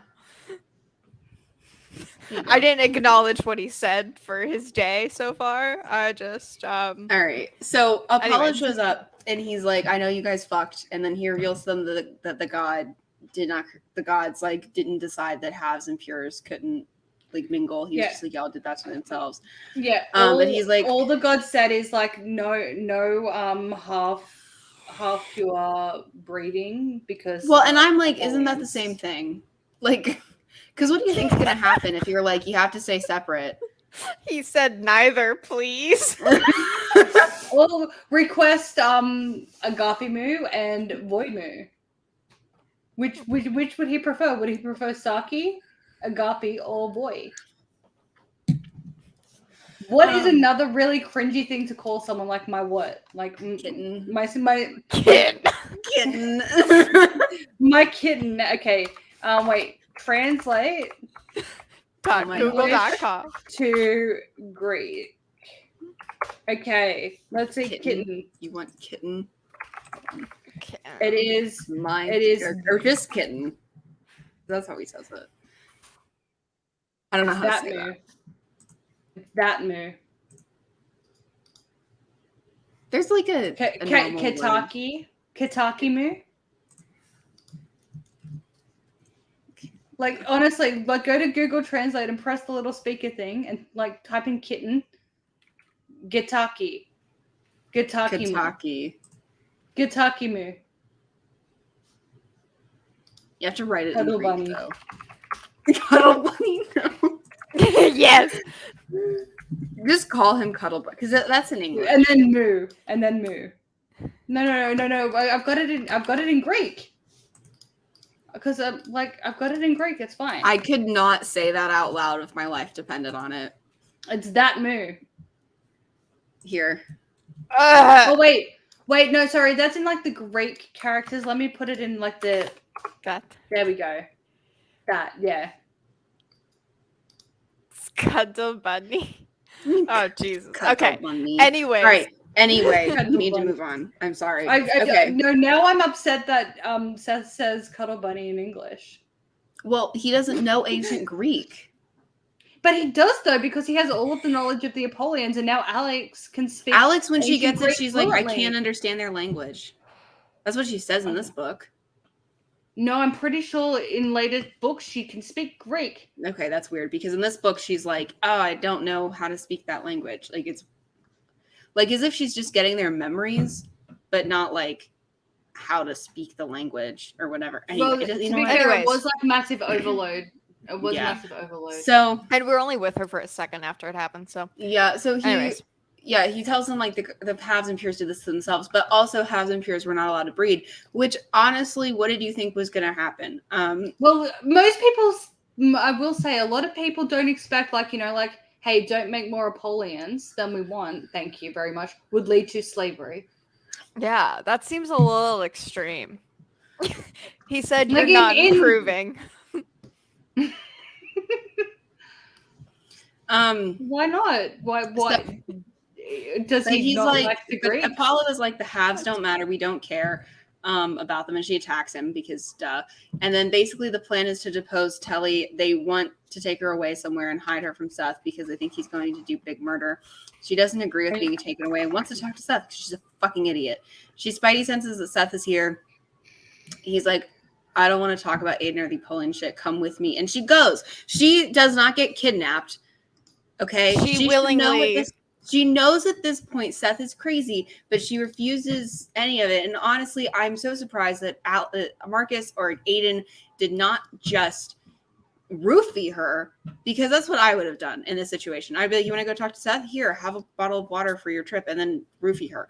Or so, just And then knock her, tail honestly, and grab punch her. Just knock her out. Like, Yeah. put her in handcuffs, okay? She can't be trusted. Because She's a here's the dum-dum. thing. They straight up know he's crazy. And she's like, I'm going to go be alone with him. She tells them this. And they're like, don't get Okay. hurt. Knock her out. What are you doing? Oh my God. Like, she doesn't get kidnapped. This is not like a plot where she could have gotten away. No, she just is like imagine She's like, okay. Imagine if someone from, this is probably bad, but I'm delirious and I don't care. Imagine if someone from ISIS was like, just come with me. And you just did. And like, and then you were like, I got kidnapped. No, you didn't. You walked into the You were arms of the stupid. enemy. You were an idiot. Oh my God. But he's kidnapped and beat Telly to a pulp, and that's the present because he's like, I have a present for you, and it's Telly in a jail cell. Oh, and he's also Just- like so heavily compelled that he's like He's now gone. effectively dementia. A vegetable. Like, he's got like all of the dementia. Yeah. And the fact that Aiden was not trailing her while this was happening. I know. Goodness. Because also that's so How out of did- character for Aiden. How did this happen? Like, how did this happen? This But is like he thinks the like, most you know- unreal thing. Yeah, you know what Aiden's freaking doing? He's like standing in the middle of the house yelling, Apollo, get your ass fucking here right now type thing. Like he's summoning the god and he's like, shit. And they're like, crap. And then they follow, That's what they're doing. yeah. I don't know why they weren't just tailing her if they were like, yeah, maybe it's like, maybe they decide it's important, but like, you don't have a plan. You don't think this is going to happen. Oh my God. Like, I was like And again, screaming at my phone. You 'cause I want to forgot get the about god. This is so stupid. But he tells her that gods are the enemy now, and Lucian is going to head the new council. And he tells her fix things for half-bloods. And yeah, then he's like, gonna you have too much subjugate pure mortals. in you to understand, but like even more so now because you blinked. And then Yeah, Lucian he means shows like up. in her, like Yeah, in- yeah, like anyway. inside.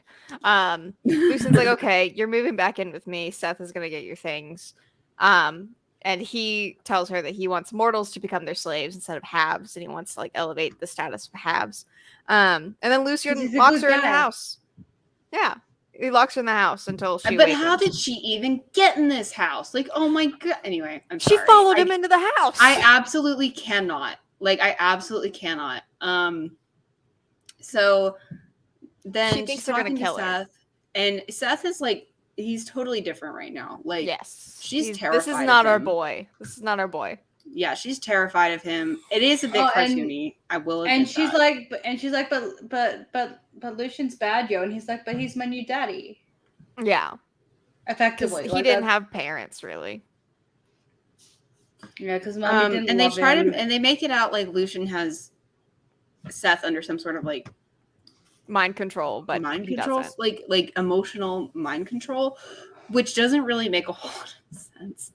But it would make more sense if this was just, instead of muddling it with that, just purely a product of him being the Apollyon and her existence. Yeah. But that's not how they play it, and it's weird. So she thinks they're going to kill her, which doesn't make any sense. Does not make any sense. Yeah, then she tries to kill Lucian. Seth stops her because she's an idiot who should be. Yeah, they argue about Lucian's intentions. They're trying to make. You said that it's not super believable. Jenny's. And then he's like starts sucking her ether. She's exhausted. She tries to escape a million times. Oh, and then he neck rapes her. Yeah. Yeah, she gets the. Like he's like no, and then does a thing, and then and she's got all the marks now. Yeah, and but she's not awakened. But she's not awakened. Yeah. So then Seth takes her to like a council meeting. Yeah, and then Aiden's there. She finally realizes that Lucian is the one manipulating all of this, which honestly I don't find believable, but that's okay. And she already realized this. But he's kind of. But Lucian still kind of isn't. He is. Well, yeah, that's true. But also, she's turned Lucian into such a joke that he doesn't feel that threatening. No, he doesn't feel threatening at all. He throws Fabergé eggs. Yeah. He breaks 10,000 or more dollars thingies all the time. So, in any case, yeah, and she does. You're right, also, Patty. She realizes this a million times. She's like, "Wow, Lucian's behind everything." Can I also say something else as well? Yes, because I don't think we addressed this in the first book. Lucian's like super wealthy, right? Yeah. Like it's established he's like all of the wealthy. Mm-hmm. When her and her mother went bye-byes, they took half of his money. And then yet they were poor. In 3 years, they had $400 left. Spent a lot of money. I'm like, but he's described as like being like at least in the tens of millions rich. Yeah. Like we don't actually get a number. Yeah. But the fact that he feels comfortable picking up a Fabergé egg and throwing it. Dude, on the I regular, Googled it last stream. They can be upwards of $300,000. Yes, they are not cheap. So I'm thinking in the tens of millions, if not more. How do you spend $5 million? At least. Like let's just say they took $1 million, right? Yeah. What kind of life were they living where in 3 years they had $400 left? Like, I'm not saying like, if you live relatively frugally, like, you can still indulge. You can still go to the movies every single week if you wanted to. You're still not going through half that. Well, there are lots of people who live on way less than that a year. Yeah. Yes. And less than $300,000 a year. Yes. A lot less. So they straight up pissed through that money. And this was written from memory during a pretty good period for the economy. Like prices were still prices were good. What year was this written? I don't know, but I feel when was Half-Blood written? Let's see. Half-Blood Jennifer L. Armentrout. It came out in 2011. Oh. I mean, things are kind of bouncing back here. Yeah. Yeah, because I was like, if it was around 2008, then... Well, they'd been gone for 3 years. Yeah. But still, $1 million. Like, property prices were pretty low at that time. Yeah, they were. Yeah, because the It was- market crashed. Yeah, so I feel like They could have bought a house and been fine. well, they had to move all the time every time I Alex know. decided she couldn't keep a temper in check. Maybe Well, that's what yeah. they did at first. Maybe Mum bought a house and then like they had to just keep fucking selling these houses. And then she lost her ass in the recession. Done. Of course, duh. Obviously, This I is wish we it. could told. Worked it out. All right, we need to stop writing books for people. All right, know, right? so Lucian also airs it to the entire room, which has like the North Carolina Covenant Council there. yeah, and it's he's like Alex killed a pure and Aiden covered pulsed. it up. Yeah, and he's like, but this doesn't matter right now. We kill That is Telly. later. Yeah, so we kill Telly. honestly, And I don't Fury mind show that up. there are no consequences to that, because it kind of tells you this is actually a good way to illustrate how bad things have gotten in a book, right? Where something that should warrant some consequences, Like simply death does sentence not. for Aiden. The death sentence for Aiden, they're Reason. like, who even cares? Because also We it was got Telly's busy. fault. going on. Telly's a piece of shit, so we don't give a shit. Like, we don't care that he foiled their plans. And that actually is a good demonstration of like, oh wow, things are really going off the rails if this is not important anymore. But then Seth, because he has been draining Alex, just goes and like vaporizes some motherfuckers, including Leah's sister. Yes. Yeah, so he kills Tully at first and like WTF, and then half the council Furies is show already up. like. Well, Yes, Furies and are he kills here. one of them. Yeah, but then they say you killed the Oh, that's a wrong good god point. or something like that, and I was like, was Telly? Oh, Carby. I was like, are they insinuating that Telly's a god? Like, I'm confused. Who was the No, god in the room? The Furies are gods. That makes more sense. Carby And they would be. kill. And Seth shouldn't be able to kill a god yet because Alex has He's not not the yet god awakened. killer yet. Yeah. But he can have temporary god killer spurts of spurtiness, by holding hands and going Care Bear stare, but like evil. But evil Care Bear stare. Care Bear stare with gusto. Yes. I don't care, bear stare. Oh, there we go. But Aiden grabs her in the chaos. They escape. There's also been this guy I talked about the entire time named Solo. Solos. Boy. Solos. Okay, well I just wrote down Yes. Solo. Solos. Han Probably Solo there's is autocorrected. Like, honestly. Yeah. Han Solo is here, and I'll be back in 1 sec. he's like this, like he's a half blood sentinel, but he's like loyal to Marcus, I suppose. Yeah. Best way to talk about it. He's a dude. Yeah. And Marcus trusts him. He's here. We grab our people, including Leah, which for me is confusing because I don't know why Leah's coming with us, but whatever, it's fine. And we leave. Then Poseidon attacks the Covenant and drowns it all, and it's just gone.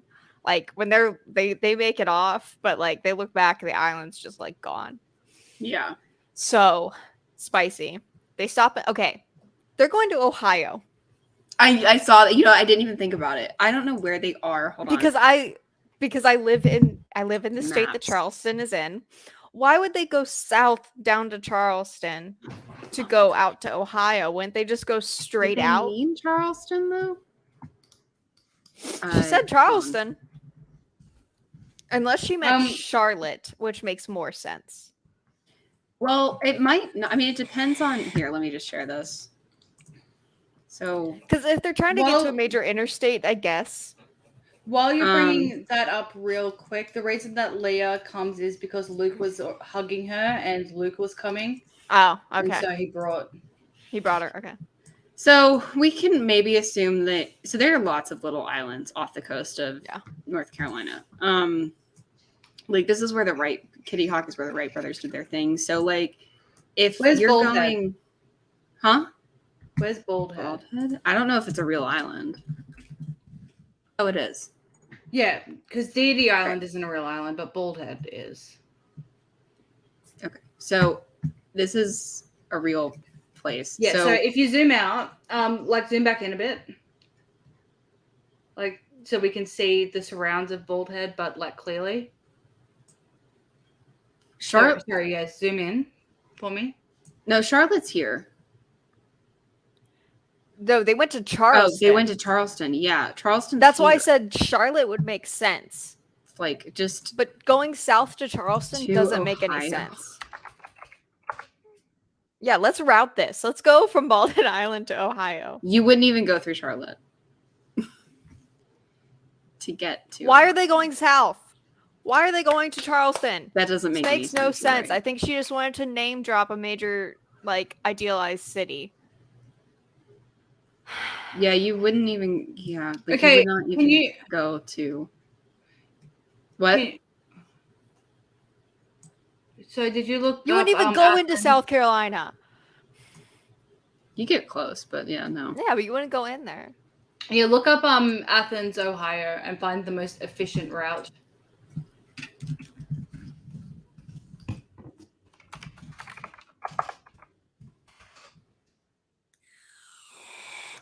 Excuse you.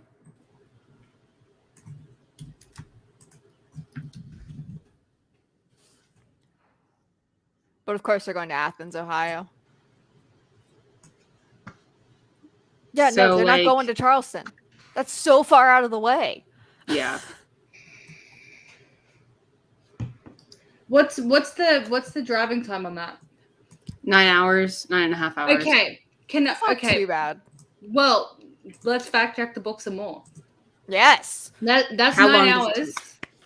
Was that 9 hours? Did you 9.5 hours? 9.5 hours. You could make that in one shot.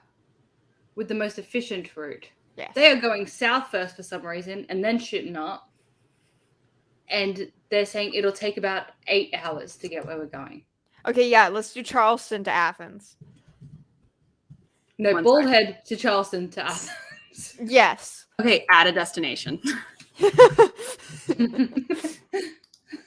Charleston, South Carolina. Can I change? Yeah, I can. Okay. So to do that for also, it's not like there are no. Maybe where is she from? Someone look it up. Where's Alex? Where's Alex from? Jenny. No, where's Jenny from? So this is what would happen. This would be 12 hours and 42 minutes for no reason. Although you would get to go to Myrtle Beach, which that's nice. Well, and Charleston's nice. Charleston's worth a go. You know what? We already know that Alex and the crew like Myrtle Beach. They went there in the first book. Yes. Well, she didn't go, but everyone you can else see did. an auto in the sunlight. Hey, kitty. Oh, little man. Okay, author. Here we go. Charleston to Myrtle Beach, or Bald Head Island to Myrtle Beach, by the way, is 3 hours away, or 2 hours away. What? And they were just. Why are they going so far to party? Because she didn't think about it. The night. Okay, Where is she from? She currently lives in West Virginia. Okay. In Shepherd's. Well, you wouldn't know it. I don't know. Oh, she was born in West Virginia. Yeah, she lives in Shepherdstown, West Virginia. How the fuck doesn't she know where all this is? Because I can see people if you're not from the West Coast. Yeah. Or if I was writing this, I'd be like, yeah. Well, actually, if I was writing this, if you were writing this, you would use Google Maps or you would ask us and to be like, hey, this is your general area. Because here's the thing: there's a lot of people across the country that don't know anything about the South, or what it's like, or what kind of cities we have, or anything like that. Or how far things are from each other. Or how far things are from each other. So I was like, is she from New York and just thinks the South is stupid? Is that what we're working with? Well, he's making them even more stupid because there's no fucking reason to go to Charleston. It adds 4 hours almost to your trip. Yeah. So if you're driving to Ohio from Bald Head Island, don't go to Charleston unless you. But how long does it take them in the book to drive to? They said, let me get the exact thing, okay? Solo joked up to us. It'll take about 8 hours to get to where we're going. We should have at least half of that time before we stop in. We should have at least half that time in before we stop for gas. And they stop for gas in Charleston. Yes. Yeah. Also, they're driving a Hummer. It takes them 5 minutes to run out of gas. I'm sorry. Yeah. No, ma'am. None of this makes sense. Wait, how? Hummers get 5 miles to the gallon. Jennifer what L. is it- Armitage what has is- never been on a what- road trip confirmed. What is the average? What is the average speed? Do you reckon? Let's say 70. Let's Well, just say but 70. you have to keep this in mind. What are we crossing? We're crossing the Oh. Appalachians. You ain't going 70 through the Appalachians. No, you're going probably 40 You're going at max. and those roads where you have to cross over because they are whole It's ass slower. they're whole ass mountains. eating over the mountains. No, ma'am. The Appalachians are like, you want to talk about some of the curviest roads I've ever been on, and I've been in Montana. Like the mountains there are just bigger, so the curves are a little. Yeah, but, I like, remember. here it's like sneaky. Mm-hmm. Yeah, you're literally going on curves like this constantly. Yeah, So- they're curved. Not only are they curved, but the steepness. Oh my god. Yeah, and then there's tractor terrifying. trailers on that road, and it's terrifying. It's terrifying. There are times where you are like at a standstill because like somebody has to pass and there are no giant ass. It's a whole thing. Okay, driving through the mountains is a whole thing. So honestly, it would probably take them more like 11 hours with stops. Yeah. Okay, so they've got about a 14, like an average. Wait. You know what? I'm gonna go with the lowest. I'm gonna go with the lowest average miles per gallon For the Hummer, For yeah, the that's Hummer. about 5. It says 14. Close enough.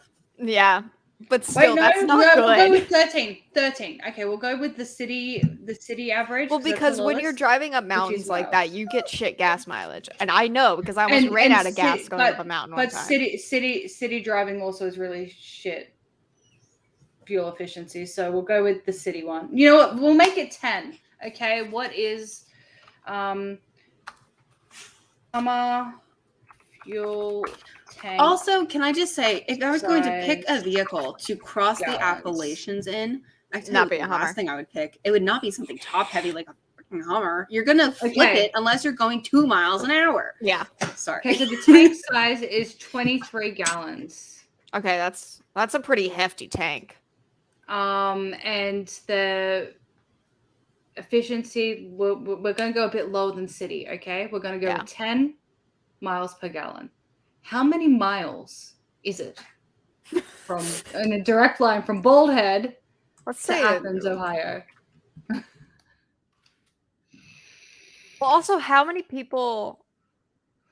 They've got 2 cars. It is I got 2 cars. 551 miles. Okay. Well, 2010 Hummer H2 can get 10 miles per gallon, so it's a good estimate. And it's Okay, a so we're 23 gonna gallon go with- tank. That is a hefty tank. I'm not gonna lie.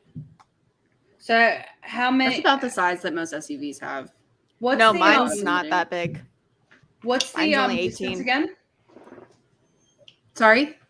What's the distance again that they would have to 551 drive? miles. So they could almost get there on 2 tanks. So that part was accurate. That we should be about halfway there before we stop for gas. That part was At least apparently. one thing is right. You know what though? I'd probably err on the side of caution and go for a third of the way there.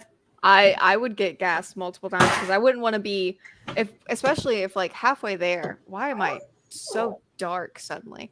I'd want to drive about 2 hours before I stopped. Well, and like you don't want to get under with a the fact quarter that it's tank, lane. especially when you're getting into the mountains, because you No, you will do run not. out of gas in the It will mountains. eat. just if look there at are no your gas tank. stations.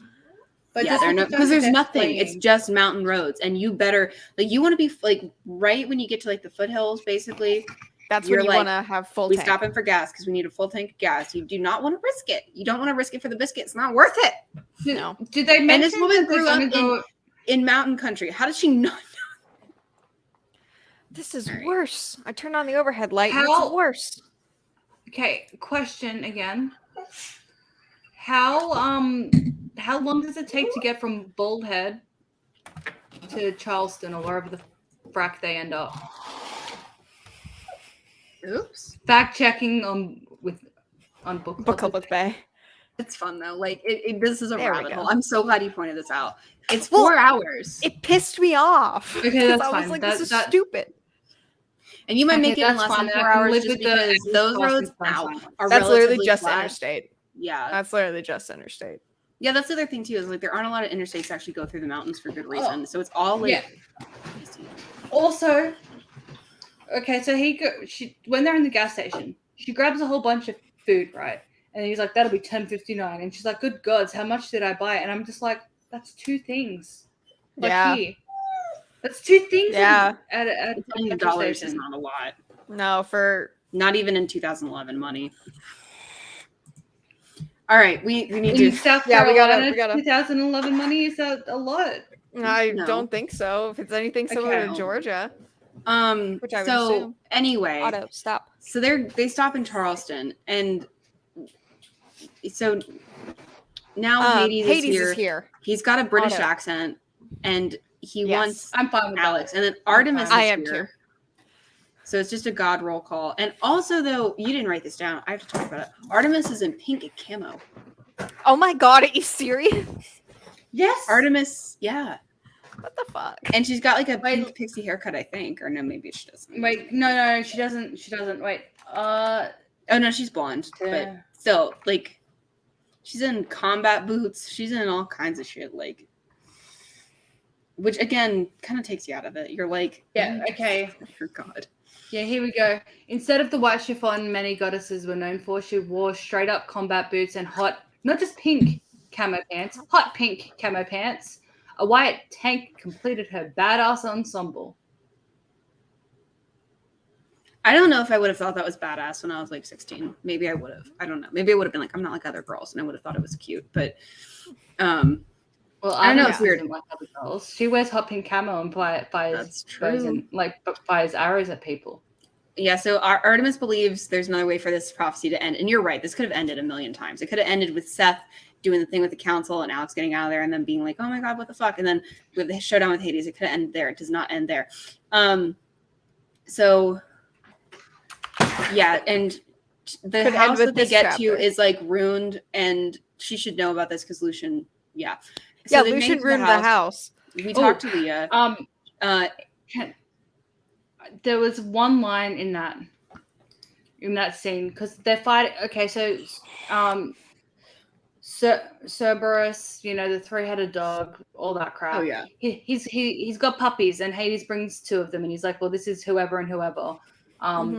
Death and despair, and he's like, attack dogs, attack, and they're like, and I know.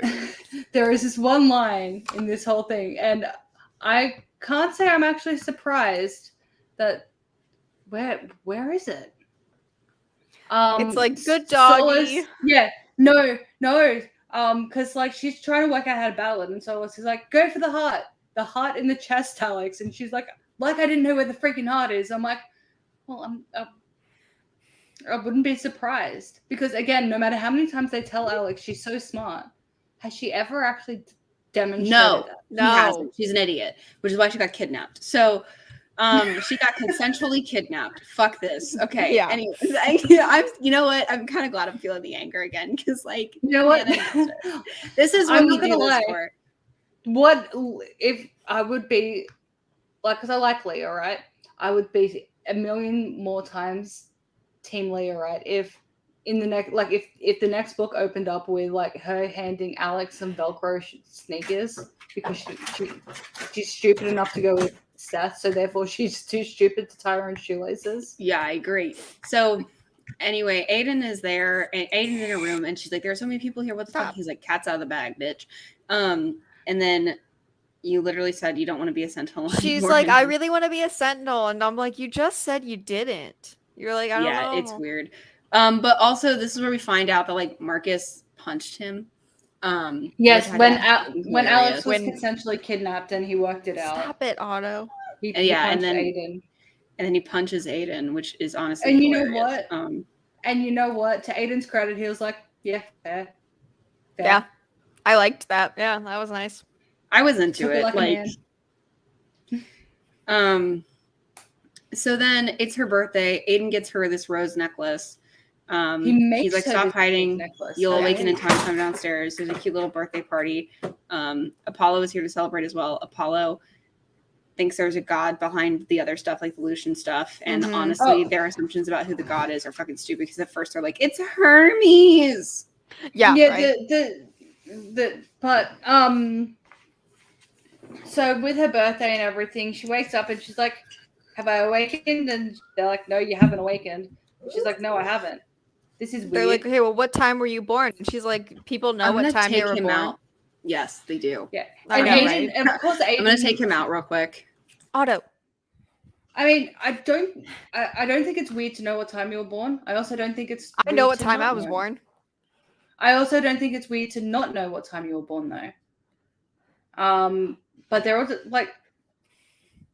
just looking at it like they're all just like, well, I was born at 11:58, and she's just like, well, that's fucking great for you, but I don't. Mom never told me. I never asked. I never cared. Yeah. So yeah, Apollo is just like dumb. Like we have to wait till your moment of birth, like the exact 18th year on the dot. And then the plan is to kill Seth. That's the plan now. But she's not happy about it. And again, like she's just like, but I can't kill him in front of Leah. Who he just murdered her sister. Yeah. Vaporized her sister. Like the day before. Literally the day before. The final chapter is she is awakening and it's happening and it's woo. Yeah. And Luke and Deacon are just standing in the doorway. And Deacon's like, this is like someone giving birth. Yeah, it was actually I thought that was kind of funny because she was like, everyone get out of here, like stop, I don't like and then Luke's like, and I think he's jokes. Like the father. Yeah, and they're like, oh, Aiden's the dad. Otto. Yeah, so I'm pretty sure it ends up just being Aiden. I think Marcus is in there and Apollo. Yeah, he's in there. And we get some so she starts getting like the flood. Yeah, she gets the flood of knowledge jump. She starts to see Solaris preparing to try and take out the first, but not out of whatever, but out of love, always love, etc., etc. But then before it does a thing, she gets the rest of the memory dump, and then she's like, "And there's Seth," and he's like, "Hello, cuddle bunny." And of course, physical distance means nothing, like because naturally. And then she opens her eyes, and Aiden's like, "No, Agape move, stay with me." And she's like, and she's like, "You're not Seth. I'm in love with Seth. I'm going to kill all of you." And that's So Apollo is like, "Let her go now. She's connected with the first." And then this is how this book ends. The first, like this is in her head, like it's the first. My whole purpose for existing, mine, my other half. He was here, waiting, already inside me, seeing what I was seeing, whispering to me, promising me that he was coming. Seth, mine, and they were all going to die. I smiled and seen. So yeah, she's on Team Seth. Yay! I mean, not yay because Seth's. Well, we get a novella. We get a novella out of it. The novella is about trying to stop her from being Team Seth. Hello. But I do think we need to just point out that the significance of the rose necklace that he gives her. We finished. Not only we got to the end. Yeah, that's fine. The necklace that he gives her, he started to make after she gave him the pick. Because she knew him so well, and so he made that and gave it to her, and it's super special, and she put it on. Also one other thing we didn't point out was so one of the demons in Gatlinburg, the only one that got away, after Aiden was like, after she's like, I love you, and he's like, and then he's like, no more training. Him and Apollo as Leon go on a bear hunt, and Aiden tortures him for a long time and then kills him. Which is against Sentinel. Which is the whole thing is like, they're like, you need to respect the fact that these people used to be one of us. Yeah. Like they used to be people, and most of them are forcibly turned, and it's not their fault. Yeah. So you don't go for the torture, you go for the quick kill. Yeah. Oh, we also get closure that Mum is not alive. She's dead and well in the afterlife. Yeah, she's dead and well in the afterlife. She's herself again. Her and Caleb have made peace. They're buds. But yeah, so right now where we're at, we've got Aiden, Marcus, Leah, Luke Deacon, and Solos, and batshit crazy Alex, all in a house. And she is in murder mode, which is not unusual, but now it's like. And again, like the cat is totally out of the bag, and with Aiden and Alex, but also like nobody cares because they're busy. Yeah, which they got shit to do. Yeah, I mean, it's not. They're like your it's sex not life like is out of the bag. It's out of the bag in the group. Yes. Yeah. So they don't have to be sneaky. They don't have to be sneaky breaky. Which but they've got no reason to be sneaky right now because Seth is hers and she is Seth's, and she wants to kill them all. Yeah. Which, considering she wants what Seth wants, that means that Seth literally wants to kill everyone. Yes. How very Aaron Yeager of him. Indeed. Kill them all! So next week we're going to be doing Crimson Rain thingy. Yeah. Yeah. And then because Elixir is next, and that's the novella, do we want to see if we can maybe do a? Because I know we want to do that as a separate stream, but it's not really worth like it being the weekly stream because it's gonna be. Yeah, we can make a bi-weekly. It's tiny. Yeah, do very short. we want to do a mini one? Yeah, we can do a mini one. Yeah, we can do that. We'll work out the timing of that and everything. I was just thinking. Yeah, we'll just do it the same week that we do the other book. Yeah, we'll do it the same week we do the other book. Like, maybe we'll do. I don't know. We'll talk about it. It's fine. Yeah, we'll talk. We'll work it out. Yeah. All right. So that is this book. Honestly, I feel like we're back. I feel like we're back to like now. Where it's like, I mean, we went on a 2.5 hours. We went on a 20-minute tangent about how going to Charleston was the stupidest thing in the world. It is. It's very stupid. And I did not catch it, and bless you for catching it. I didn't know to catch it. Yeah, that's fair. Because in my head, it was Charlotte, like, which makes more sense. But it doesn't really make sense, but like, it's it makes more. It's less out of the way than Charleston. Yeah. Yeah, it's not 4 hours south. No. Yeah, because like again, no matter where they go, they still have to cross the Appalachians, and it's like, guys, what the heck? You know what we didn't look at though? Available fuel stations along the way.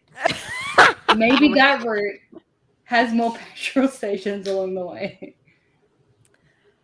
Well, yeah, I would because it's interstate. Also, just looking at this, you would not be on like big, like on interstates the entire. Yeah, maybe you would. No, Otto. I had to close the window because my lighting was getting weird, and if the window's closed, Otto becomes a little psycho and just wants to eat everything. All he wants is the window open. That's all he wants in life. I'm gonna send you a photo of how Carbine is sitting right now because he's being very cute. Sorry.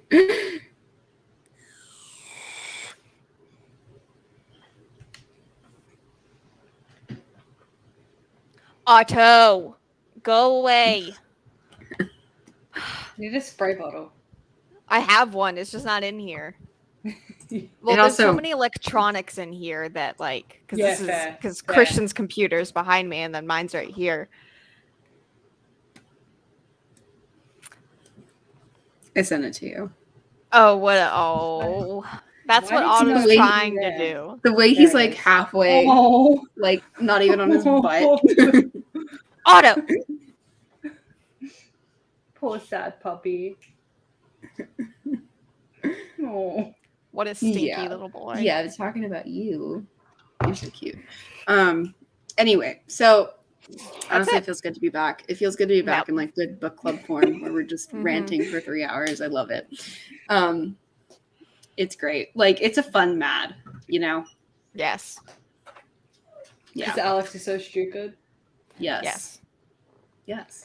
So anyway, like we said, we're going to be doing Crimson Reign, and then the week after that, we'll do a twofer. Yeah, that works. Auto. So yeah, and then we'll finish this up after that, and then we'll decide what to do next.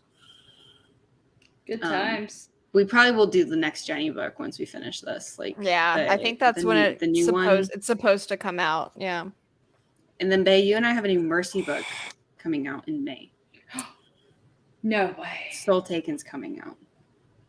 Excellent. So it's been a while. Yeah, it has been a while. It's been like a year. Well, it's been almost a year. Yeah. At least like she's consistent. Like just one at the beginning, the beginning of this. First half of each year, she just releases a new one. I kind of wish there were more often, but it's fine. It's okay. Once a year. Which number is this one now? 13. Is this the last one then? I don't know, honestly. Like, because I know that she was only meant to do 10, and then she got signed on to do 3 more.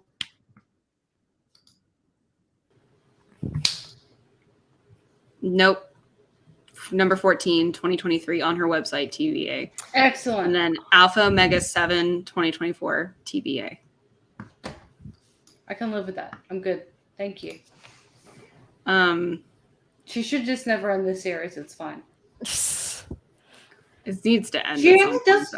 She's got 2 series, and she only releases one out of. She flips a coin, and it's a weighted coin, so it usually ends on Mercy Thompson. Lands on Mercy Thompson, but she just releases. It's like every 2 years, every 2 Mercy books we get another Alpha and Omega. It feels like something like that. I wish we would get more because I love Charles. Mercy isn't kind to Charles. She thinks he hates her. No, she learns better now. That's she knows true. different. She figures it out. But not enough. But I do wish, honestly, there was more crossover interaction. I know, right? You know? We get very little. We've never actually seen on screen Anna and Mercy talk to each other, and it bothers me. I know, we just know that Mercy sent her a brownie recipe. Yeah, we know they talk. We know they talk regularly, but we don't see them speak. And I wish we did. A question. How many years of Anna saying, you know that you're one of Charles's 4 favorite people, right? There's his dad, his brother, me, and you. Those are his 4 favorite people.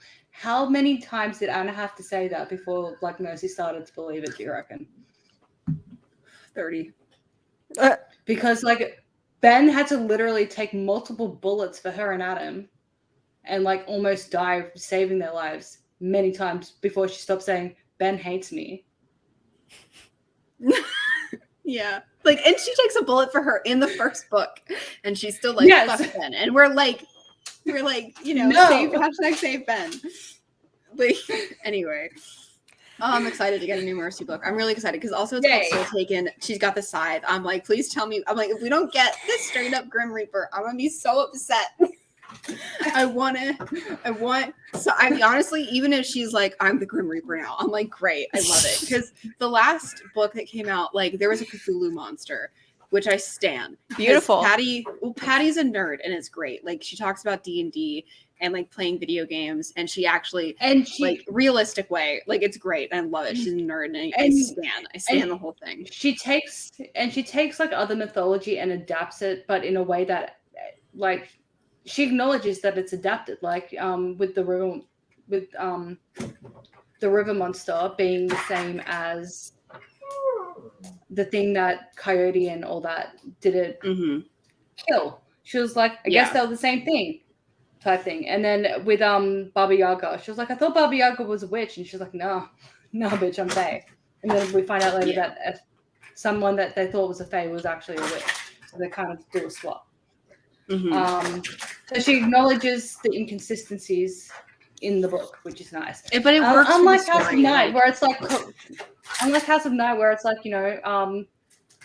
the Cherokee were in like Georgia, like it's close, like that's No, like in the Oklahoma. closest area they could have been.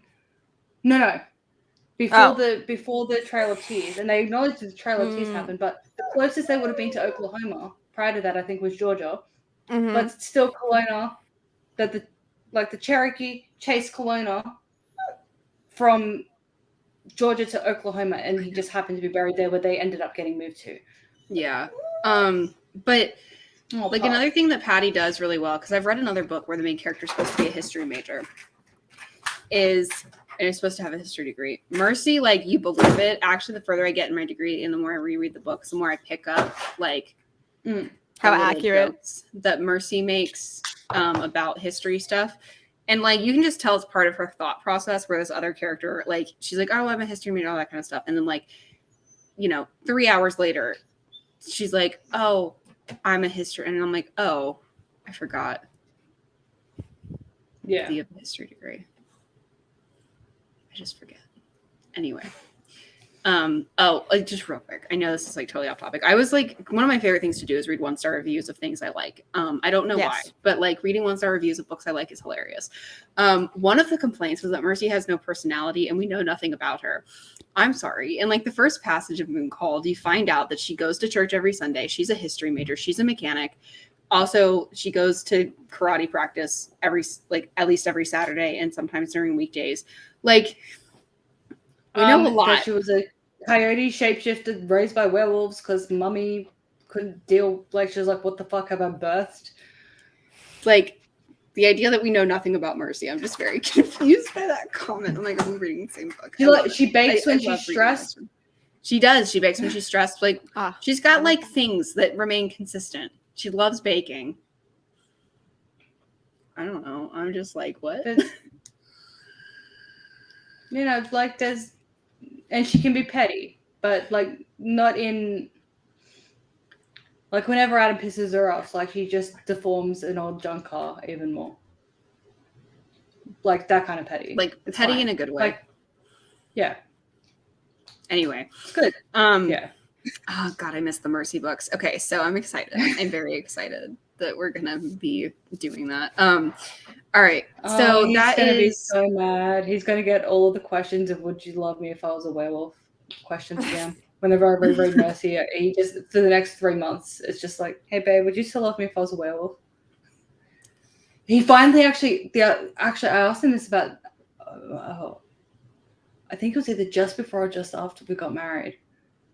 And he was like, you know what?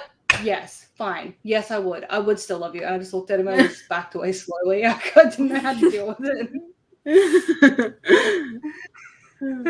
All right. So that's this book. We've got other stuff on the docket. We've got exciting stuff on the docket, like, some new stuff.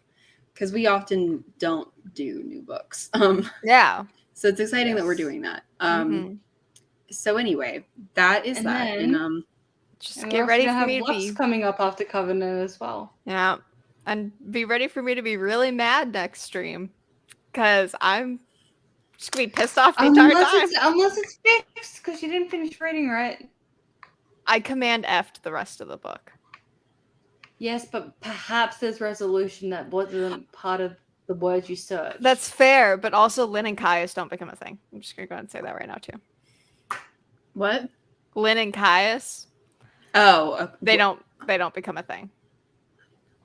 At least where I command F, love, kiss, embrace, lips. Like I command F all of the keywords, and we'll work it out. Hopefully. Hopefully. All right. So with that, I know.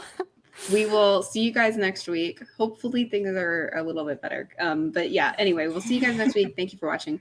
And